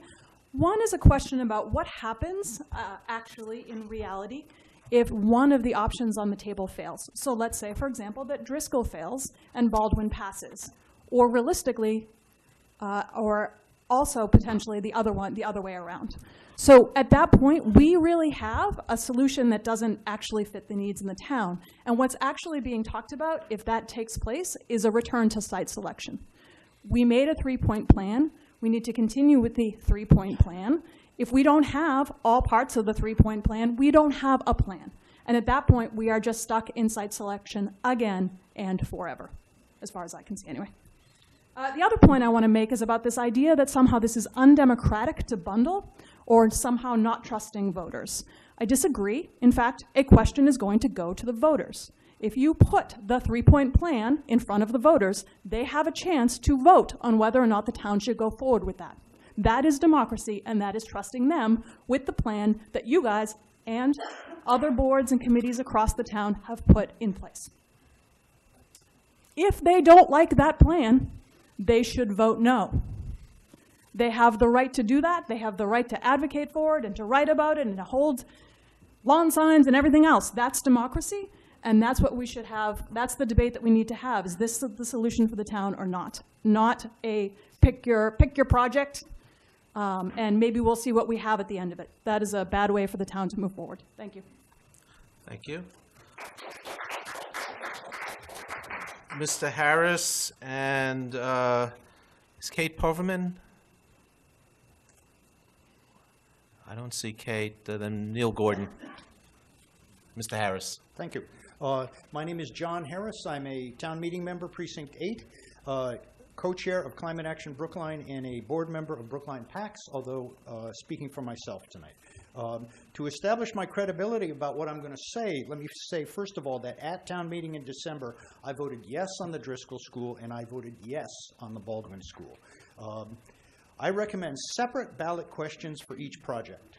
Also, I strongly feel the town should try to purchase the entire Newbury College campus so that we control its future. If this requires an override, so be it. So given the general support for Driscoll and for Newbury, including huge neighborhood support for Newbury, interestingly enough, what I recommend is that in May of this year that we have two ballot questions, one for Driscoll, one for Newbury. And that later, perhaps next year, whenever wisdom dictates, there be a separate ballot questions for Pierce and for Baldwin. The beauty of the three-pronged system, the core of it, I think, is a very good idea, that we not overwhelm a single neighborhood or a single school to resolve all of our school population issues. But just to remind everybody that the choice of the three schools was not dictated on a tablet from on high. It was simply the best available of the choices available at the time. As everybody knows, through pure bad luck, we voted, town meeting member voted on a Thursday night, and the very next morning, the news was in the Boston Globe that Newbury College was going to close. That means the universe of possibilities has changed, and our thinking just has to change with it. Basically, first thing, I know that the merits of the case for Newbury is going to be debated at the April special town meeting, but a couple of very relevant points in terms of the decision that you folks are facing right now. First of all, Newbury has 260 existing off-street car parking spaces. That means that if Newbury is chosen for a school, there will be no parking impact on neighborhood streets. That's very unusual in these decisions. Second of all, and I think very importantly, I would offer that Newbury offers something for everybody, for everyone in town, no matter what your views are about all of these things, especially if we think in terms of three stages of occupancy of Newbury.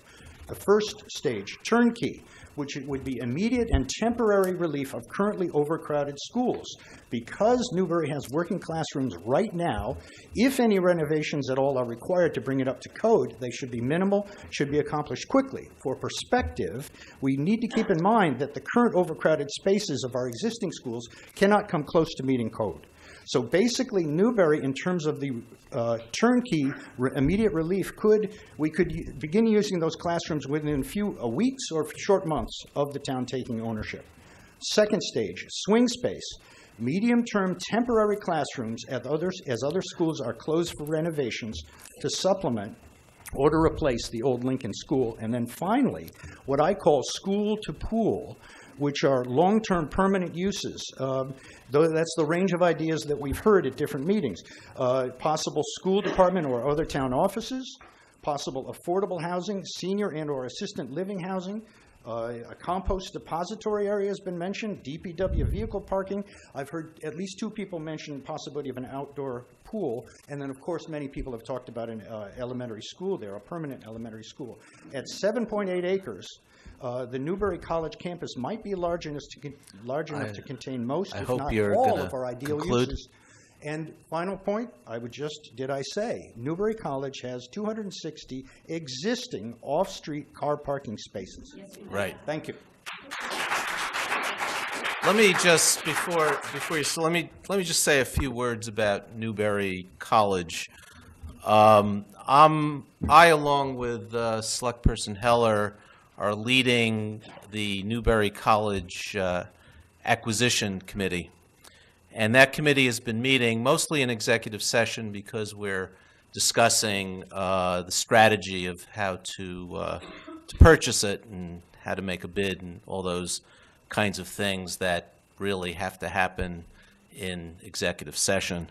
A couple of things are clear about Newbury. One, a lot of the process is really being driven by Newbury's timetable, and the timetable is slower than the town meeting on April 9th. And the last information I have is they're not even going to be taking bids until mid-April, and that can slip. So, I don't know what's going to happen or what we'll be asked to vote on at the April 9th town meeting, but it does look like, as of today, and this is always subject to change, we will not be in a position to propose purchasing Newbury on April 9th, and whether we'll be able to be in a position to propose it at the April 21st, the May 21st town meeting is to be seen. To put a debt exclusion on the May 7th ballot, we need to make a decision by March 20th, and the select board meeting prior to that is March 19th. So if we need to make a decision to put a Newbury debt exclusion on the ballot, we would have to know by March 19th. And the way the timetable is shaping up, it doesn't look like we're going to be able to meet that timetable. So, and the whole notion of turnkey, we could just go in there and take it over and convert a college to an elementary school. The initial indications are that ain't so easy. The buildings were built for different purposes, but we're looking at that, and we're looking at different options with that. And the notion that we have the existing parking spaces, that assumes that we could use the campus as is, and we wouldn't have to tear down any buildings and put buildings on where there's parking. So there's a lot of uncertainty with respect to Newbury, but this board is committed to making a serious play for Newbury and to see if we can acquire it. So that's a work in progress. It's going slower than was first advertised. At first, Newbury wanted to do this very quickly, but it hasn't happened that way. And then whether or not we would get it is to be determined. So that said, Mr. Gordon, and after Mr. Gordon, Mr. Doggett.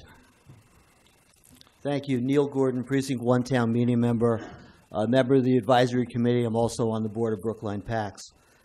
The question is one that the sages in Brookline have pondered from what now seems the beginning of time. How do we solve the puzzle of an expanded school population and overcrowded facilities? We've debated this for years.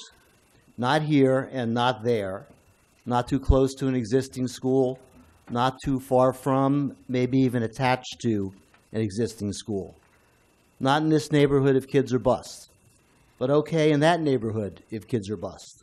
Not on this side of town where traffic will increase, but okay on that side of town where traffic will increase. Not if the playground's on the roof, and not if the playground is on the ground. Not if we have to cut a tree, not if we have to take down a building, and not if we have to build on open space. Not if kids cross Boylston Street this way, but okay if kids cross Boylston Street that way. And for sure, not if it's tied up in litigation. This one, sometimes argued by the plaintiffs themselves, is the very definition of chutzpah. Let me say this. There are people in this room who are simply opposed to building a school, any school, at Baldwin. That's okay. They're entitled to that view. But however you feel about Baldwin, the decision to bundle or not bundle is not about democracy, and it's not about respecting the intelligence of voters. It's about politics. Behind the rhetoric, theirs and mine, are political motives. There are 4 possible post-election day outcomes. Both Baldwin and Driscoll pass. Both Baldwin and Driscoll fail. Baldwin fails and Driscoll passes, and vice versa. Some have concluded that Baldwin fails is the right answer for Brookline, and they're arguing separate ballot questions to achieve that end. I've concluded that both Baldwin and Driscoll pass is the right answer for Brookline, and so I'm arguing about a bundled ballot question to achieve that end. So I'll say this again. This isn't about democracy, and it's not about respecting the intelligence of the voters. It's about politics, and let's call it what it is. We've solved the puzzle, and we've solved it as best we can. Let's ask the voters to move the Baldwin-Driscoll solution forward, and let's ask them to do that in one ballot question. Thank you. Thank you. Mr. Doggett, and after Mr. Doggett, Carolyn Thal. John Doggett, Town Meeting Member, Precinct 13, and the Advisory Committee. Good evening, Select Board. In December, Town Meeting took 2 separate votes, one to fund the schematic design for Driscoll and a second to fund the schematic design for Baldwin. Town Meeting evaluated each project on its merits and voted accordingly. That is the usual procedure. Town Meeting does not, as a matter of course, bundle capital projects together. It votes on each separately. I'm here to ask the Select Board to give the same opportunity to the voters of the town. The electorate should also be allowed to evaluate and vote separately for each proposed debt exclusion project on the May ballot. Brookline has been in the situation of having 2 override questions on one ballot in the past. In 2008, the Select Board put 2 override questions to the voters, including one to fund the school's world language program. The Select Board at that time gave the voters a choice of which programs to fund, both, one, or none. And both questions passed. I think it's worth considering what other cities and towns have done in this situation. The Division of Labor Services Proposition 2.5 database shows that over the course of the last 10 years, from 2009 to today, that Massachusetts cities and towns put on 1,134 debt exclusion questions on the ballot.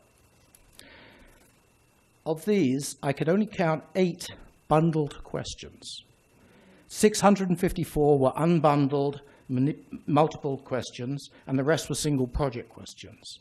Putting it another way, out of the 262 cities and towns that put debt exclusion questions on the ballot, only 8 or 3% bundled their questions. For example, in 2013, Newton put 2 separate debt exclusion questions about 2 schools on the ballot. In the town of Draycote last year, the town manager wanted to bundle 2 debt exclusion questions together, but their town meeting voted a motion for separate questions to be placed on the ballot. According to the motion sponsor, he said that the voters should have the opportunity to make the decision on the merits of each request, rather than be forced into an all-or-nothing vote. The vast majority, then, of the cities and towns in the Commonwealth have not bundled their debt exclusion requests to the voters. I urge the Select Board to take note of this data and present the electorate with multiple questions on the May ballot. To bundle debt exclusion questions together sends a message of disrespect to the voters that their freedom of choice has been restricted and that they cannot be trusted to evaluate projects on their own merits. Yes, there is some risk that the electorate will choose differently from the Select Board's recommendation, But the alternative, to deny the voters a complete choice, is to deny them a full democratic process. Please put on the May ballot separate questions for each ready-to-go project. One debt exclusion for Driscoll, a second debt exclusion for Baldwin. Thank you. Thank you. Ms. Thal and Michael Siegel. Carolyn Thal. I am a town meeting member in Precinct 16. So I'll try not to repeat too much. I actually am interested hearing sort of the sequence of comments tonight, because I feel like we're starting to kind of get at what's going on here, as I see it. So we know every override in Brookline, in every town, has a yes campaign and a no campaign. And the push that we are hearing is no. The question before you is not whether it's a democratic to bundle the ballot questions. The question is whether we support this plan, a plan that's been rolling for 8 months now. If we support it, if we're on the side of yes, then we do everything we can as smartly and simply as we can to make it happen. If you're not going to do everything you can, then you're handing the no campaign a gift. You're throwing them a softball. And I think we can presume that this is going to be a very well-funded no campaign if we want to talk about fairness and democracy. Mr. Van Soyek talked about anti-Baldwin, anti-Driscoll. I really find that language and those distinctions cynical and depressing. And basically, why would you be anti-anything if you're pro-schools? So it's yes or no. This is the kickoff to the campaigns. So I hope you will continue to be yes. Thank you. Thank you. Mr. Siegel, and after Mr. Siegel, Ms. Abner. My name is Michael Siegel. I have some comments on the bundling issue, but first some comments on the plans that we saw. They struck me as both extravagant and dangerous. What epitomized the dangerousness was a several-floor atrium with a staircase going through, little kids. What could go wrong? I think the record should reflect that that it's possible to anticipate that something disastrous could happen with that.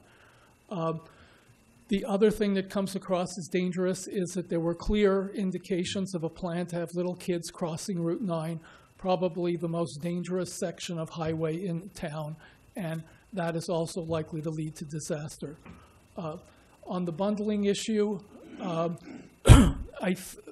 I will plan to vote against this because of my concerns primarily about the Baldwin School, and by bundling them together, the risk you're taking is that we will go and argue to people that they should vote down the bundle, and you'll lose both of these.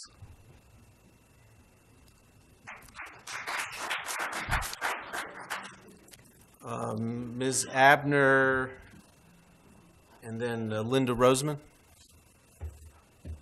I have my own three-prong approach. I am a resident of Brookline, live in Precinct 16. I am a librarian at the Lincoln School in Brookline, and I am a community rep on the Baldwin. So I feel like it's Groundhog Day, even though it's March 5th. And the reason is because during the fall, like many of us, I was at many, many meetings where we were advocating for the three-prong approach to handling our long overdue and sadly neglected school overcrowding issue. And I would, if anyone wants to remember that, I can present some of the highlights, but schools are grossly overcrowded. And I will say that, yes, I recognize there was a slight discrepancy in the math, but the schools are still overcrowded, and any construction we do is to undo our 10 years of overcrowding. So even if we build a school, we are still going to have a large population. So I'm really sad as a resident of this town to be part of this conversation tonight. In December, our selectmen and town meeting members voted in favor of our school plan, which is Driscoll and the Baldwin, and later the Pierce is our hope. If one of those plans fails, I'm really discouraged about what the impact will be on our town and the morale and the resultant problems. I really hope that we can come up and vote in support of the new school construction and the renovation so that we can invest in the future of education in Brookline. And I hope we can do that as a united community. And one of the speakers gave a beautiful homage to Dr. Seuss. It is his birthday, so thank you. And remember, he was a man who was a leader and really showed the rest of us how to live our lives. Thank you. Ms. Roseman, and after Ms. Roseman, Sam Didzian. Linda Roseman, Precinct 14 Town Meeting Member. Good evening, Select Board. I was dismayed to learn that you were considering bundling the override questions as a strategy, which I assume was formulated because you were afraid that the Baldwin question will fail if you don't do that, if it stands alone. And this just seems to me wrong. I feel as though the Driscoll project is being held hostage if we do this. And I'm not here to argue for or against Baldwin. It doesn't really matter, I don't think, what I think of that project or what anybody else thinks of that project. In my mind, it's about, the issue is fairness and respecting the process and respecting the voters. And I think we need to let them decide. I think having this question stand alone, you know, I think I agree with Neil Gordon that I understand it's a political decision that you made because you think that there's a better chance that Baldwin will pass if the questions are bundled. But what happens if that strategy fails and we end up with neither project? I think that's a much worse scenario than ending up with one, or certainly both. Thank you. Thank you. Mr. Didzian, and after Mr. Didzian, Jenny Lewis. Good evening. It's tense in here. So in any case, my name is Sam Didzian. My wife and I own a house on Washington Street directly next to the Driscoll School. So we are so-called direct abutters. We are also Driscoll parents. We like kids. We love the school system here. We believe in education. I'm also a co-owner of a Washington Square restaurant, which is one of my businesses, and that actually also directly abuts the Driscoll School. So You can say the name if you wish. No, not necessary. So okay. The free advertising. So the Driscoll is literally in my backyard in multiple ways. So I am as much of a stakeholder as there could be in kind of the rebuilding of the Driscoll School. So I want to provide some of my thoughts. And there are not that many Driscoll parents in the room today. I was on some emails. Dozens and dozens of people have said that they wanted to come or are unable to come. It's a tough time of the week and of the day for a lot of the Driscoll parents to show up, but I assure you that of the dozens of community meetings I've been to, my views represent probably 50, 60, 70 families inside the Driscoll School for whatever that's worth. And I realize that this is complex and emotional for a lot of people in the town, but here are my thoughts. So after what I hear to be 10 years, I've been in Brookline for 7, but it sounds like for 10 years of these intense debates, and unfortunately not many results yet, the town ultimately committed to the so-called 3-school solution. Obviously Driscoll and Baldwin and Pierce is a package deal, and it's critical to stay the course. Is it perfect? Perhaps not, but it's the best that anyone could come up with. It was a commitment that was made, and bundling the funding for Driscoll and Baldwin and continuing to push forward all 3 as planned. Hopefully the Pierce School will ultimately prevail through MSBA, is what needs to happen, in my opinion, and again, of the opinion, in my belief, of at least 60 or 70 other families within the Driscoll community. And anything else is just inconsistent with what the commitment that the town made. Otherwise, we all fear that Driscoll will be forced to unfairly take on the burden of 30% increase in students, and then all of a sudden, all the schools will be overcrowded all over again. We'll be back here for another 10 years, and it's incredibly predictable. Everyone knows exactly what would happen if they don't move forward with all three of these schools. So let's responsibly solve the school infrastructure problem once and for all by supporting both. And again, hopefully Pierce will ultimately succeed in their lengthy process with the MSBA.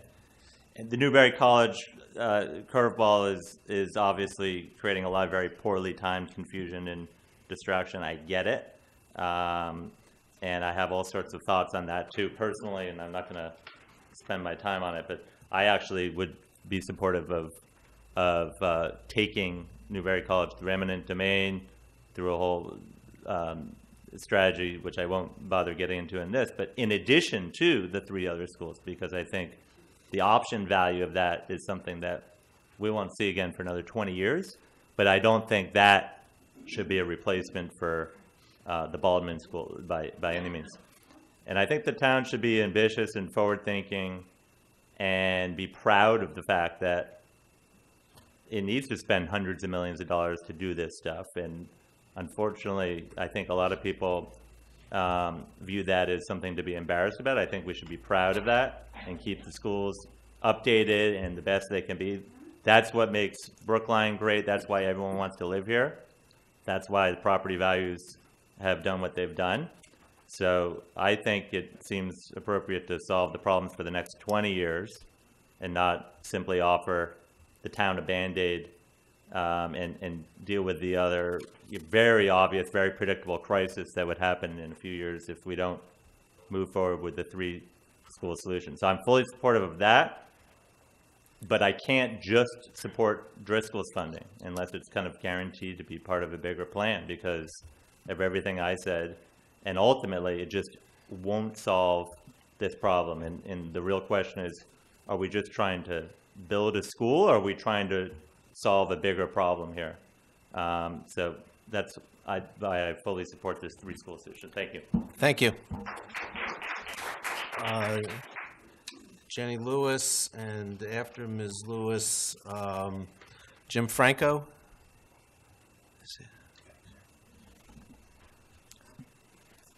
Hi.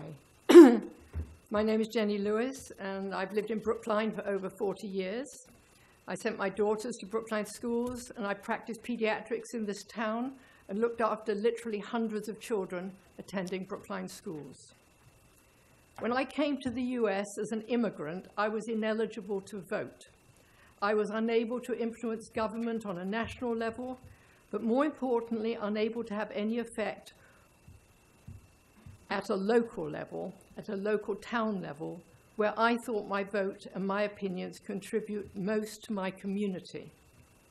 I became a US citizen, so I should no longer be disenfranchised and sit on the outside of my community.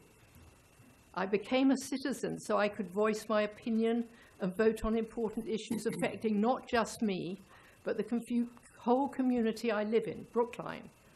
This is why, to me, a decision to bundle these two issues is so wrong.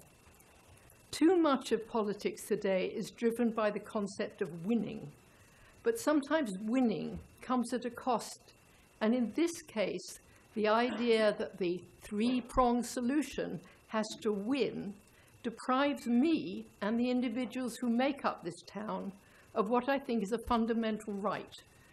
The right to evaluate the issues and vote to support those policies and projects that we think is in the best interest of the Brookline community, that we think.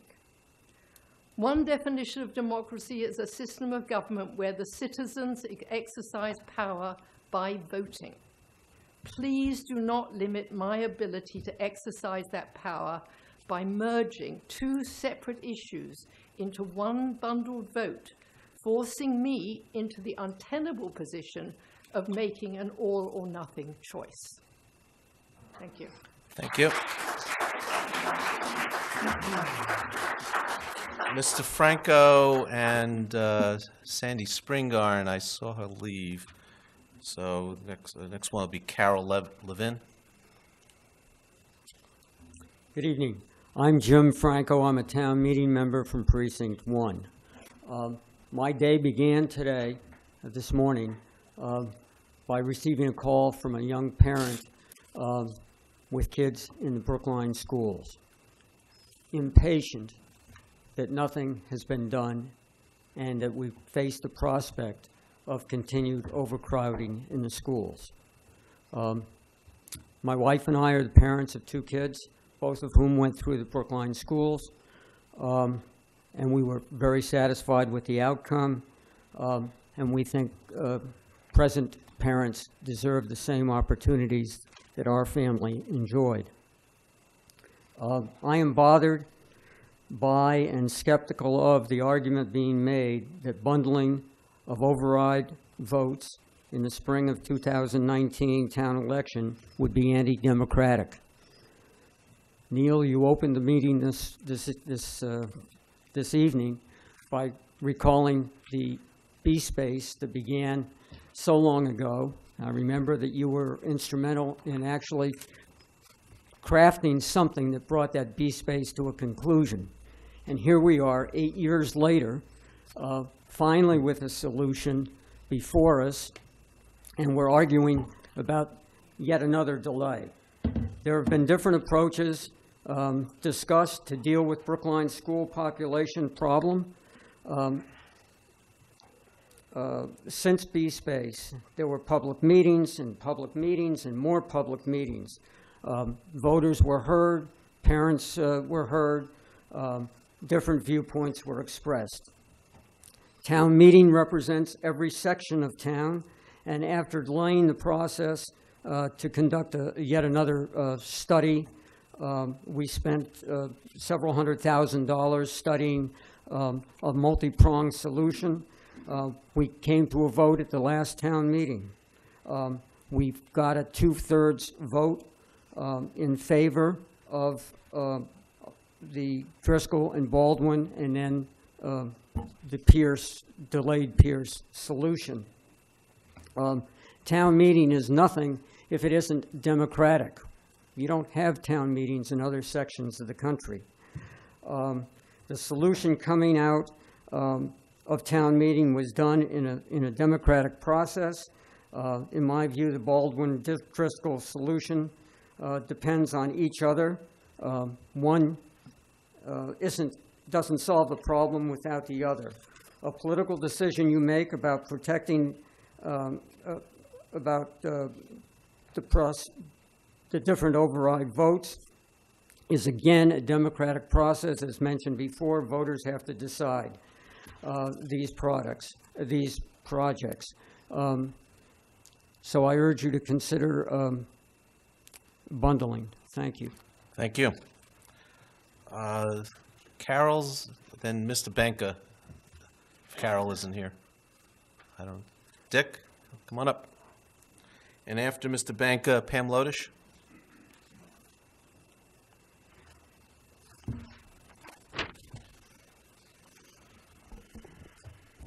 Thank you very much. Dick Benka. I was a member of this board from 2008 to 2014, and I'm urging you to put Driscoll and Baldwin on the ballot as 2 separate questions. I'm not going to rehash the arguments about the merits of the 2 projects. Suffice it to say that Baldwin is more controversial than Driscoll.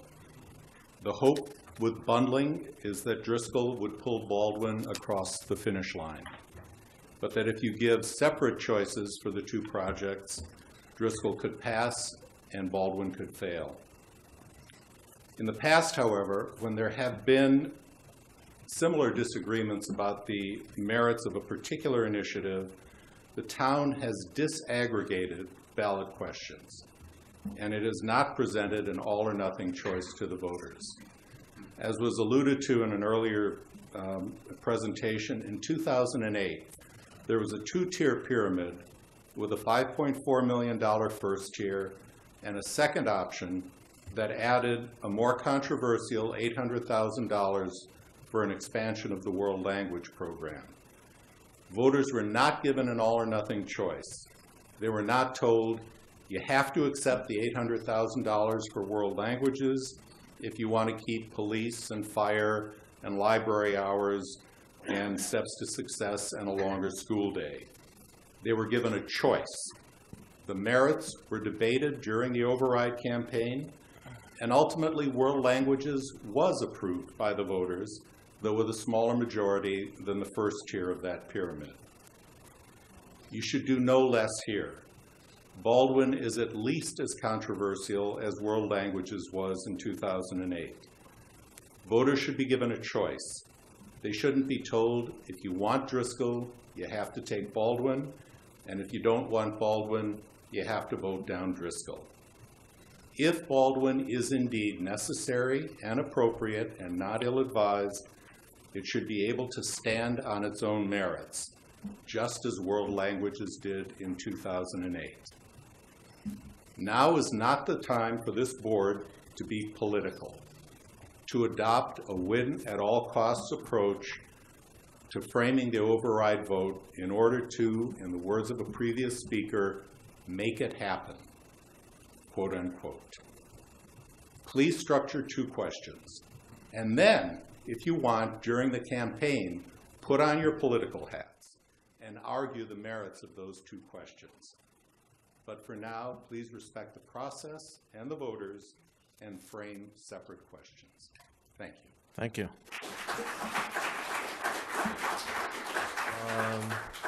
Ms. Lodish and Kyle Logan. Hi, I'm Pam Lodish, and I'm on the advisory committee. I'm a Precinct 14 town meeting member. I was on the school committee a long time ago. I think that's probably it. Now, okay, so I want to make a few bullet points because I don't want to repeat what's been said. One is at the town meeting that you quote that we had overwhelming support for the plans and specs for the whatever, for Driscoll and then for Baldwin. It passed by a great majority, but they were separate questions. They were not bundled. When we vote capital projects in town meeting, we vote them separately. I urge you to continue that tradition. Second point, one person said that the enrollment numbers were just slightly wrong, and I would like to repeat what Dave Gashuk said, that there was a very large error in the calculations that was only discovered a few days before and was not part of the conversation in any meaningful way at town meeting. Okay. Another point that hasn't been mentioned at all is people's ability to pay for this. And that really concerns me. I understand the needs, but I also am empathetic to all the citizens of the town and their ability to pay. For those people who've spoken to me and said, I'm really worried about how I can pay for all these overrides, the ones that exist now and the ones that are coming in the future, they want to have an opportunity to say yes to one or yes to the other or yes to both. But they don't want to be told that they have to vote it completely down and in order to save their ability to stay in Brookline. So that, and then another point that hasn't been mentioned at all is should these overrides pass, both of them, I believe Pierce will fail because I think the voters are going to be tired and not be able to continue override after override after override. So I think there's a tremendous risk in that as well. Now, the issue of Newbury College. I lived on Fisher Avenue for I live there still more up the street. I moved up the street a few years ago in the neighborhood. And I've heard that the select board is reluctant to consider Newbury College as an override question, whether it be now or later, because you want to find internal funds, and if you don't have enough internal funds, you'll only propose buying part of it. I don't know if that's true, but what a mistake that would be. I was part of, and I wanted to just, let's see. One of the things that concerned me in the conversations that I heard is that the school committee and the select board said, oh, this won't be a very good place. Newbury College wouldn't be a good place for a school in any case. And yet, a few weeks, recently we've heard, oh, that maybe it would help us with our problems with BEEP. There are so many possibilities for Newbury, the property. And really the point I want to make mostly is that I was involved in the committee for 10 years, practically 10 years, for the underground reservoir site and the state reservoir site. And man, Our neighbors were not excited about either of them at the time. We worked together, we found solutions, we ended up generating single-family lots that generated taxes for the town. We have affordable housing, and we have a gorgeous park. And I would like to say that it would be a tremendous, you don't know now what you're going to use it for. And just have any reluctance to buy it because you don't know what you're going to do with it, I think is a really bad decision. And I urge you to keep an open mind and to do your very best to find a way for us to buy the entire property. Thank you very much. Thank you.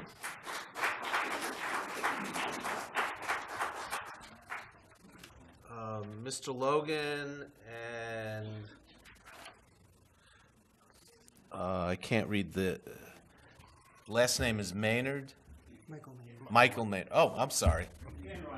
Yeah, okay.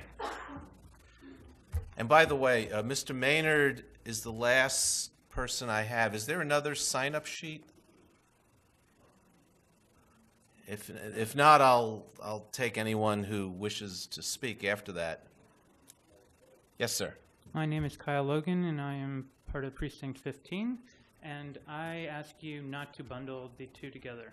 Bundling the two together basically puts it as you are totally with us or against us. It reminds me very much of the McCarthy era and the divisive Cold War, and I feel by not bundling them together, you give each proposition the right to stand on its own merit, as many other town members have stated. I thank you for your time, and that is it. Thank you. Mr. Maynard. Hi, Michael Maynard, 24 Crafts Road, former town meeting member. Briefly, I feel very strongly that you should not bundle, and I feel very strongly that it is an issue of democracy and voter representation. Town meeting doesn't bundle any kinds of capital projects, and I don't feel that the voters should be a different structure should be imposed on the voters. Our representatives don't have to operate under that system, nor should we. We should be able to make our choices freely on our own analysis. The other issues I have, and my feelings about the two schools are irrelevant for the moment. I think the three-pronged plan was perhaps the best available as of 3 or 4 months ago. The ground shifted substantially in two important ways. Number one, the enrollment study has suggested something dramatically different from what was the sort of fundamental fact in making decisions about planning 2 or 3 months prior. Secondly, Newbury. A wise man once said, as a real estate developer, they don't make land anymore. It is what it is. Brookline has virtually no undeveloped land. I think whether it's for the schools, whether it's for the DPW, whether it's for a new town hall 50 years from now, that land will never come back again. And we would be extremely foolish not to do whatever we have to do to get it, whether it's eminent domain or whether it's through a negotiated process. But I do think that that land, coupled with the enrollment, gives us a chance to, however we vote on the two schools now, a chance to a lot of flexibility and options in terms of thinking about schools and other uses going into the future. And when you build a school, when you spend $100 million to build a school, the town's going to be paying for that for 20 or 30 years, every taxpayer. And when you build it, you can't take it down. You spent it, whether it's needed, whether it was the right choice or not. With the information we have now, both enrollment and with what we know about Newbury College, I think go ahead with a vote now for the override. We could also elect not to do one of the schools if we took the time to think about what new flexibility and options we have with enrollment and with the college. It might be a very different outcome. And when you add all of these projects up, we're cruising north of $500 million. Pierce, Driscoll, Baldwin, high school, et cetera, et cetera. It may turn out that Newbury presents an option that would alter the three-pronged process to everyone's satisfaction. In fairness to everyone in this room and everyone who spoke earlier tonight, I think we all believe in the importance of an excellent school system. I don't think there's any disagreement about that. The question is how we get there. And I know it's been 10 years and we're all frustrated, but I feel as if now we've hit the accelerator and we're driving as fast as we can to get these things done, almost to the exclusion of taking a few months to study this new information and see if it might provide us an even better solution. Thank you. Thank you.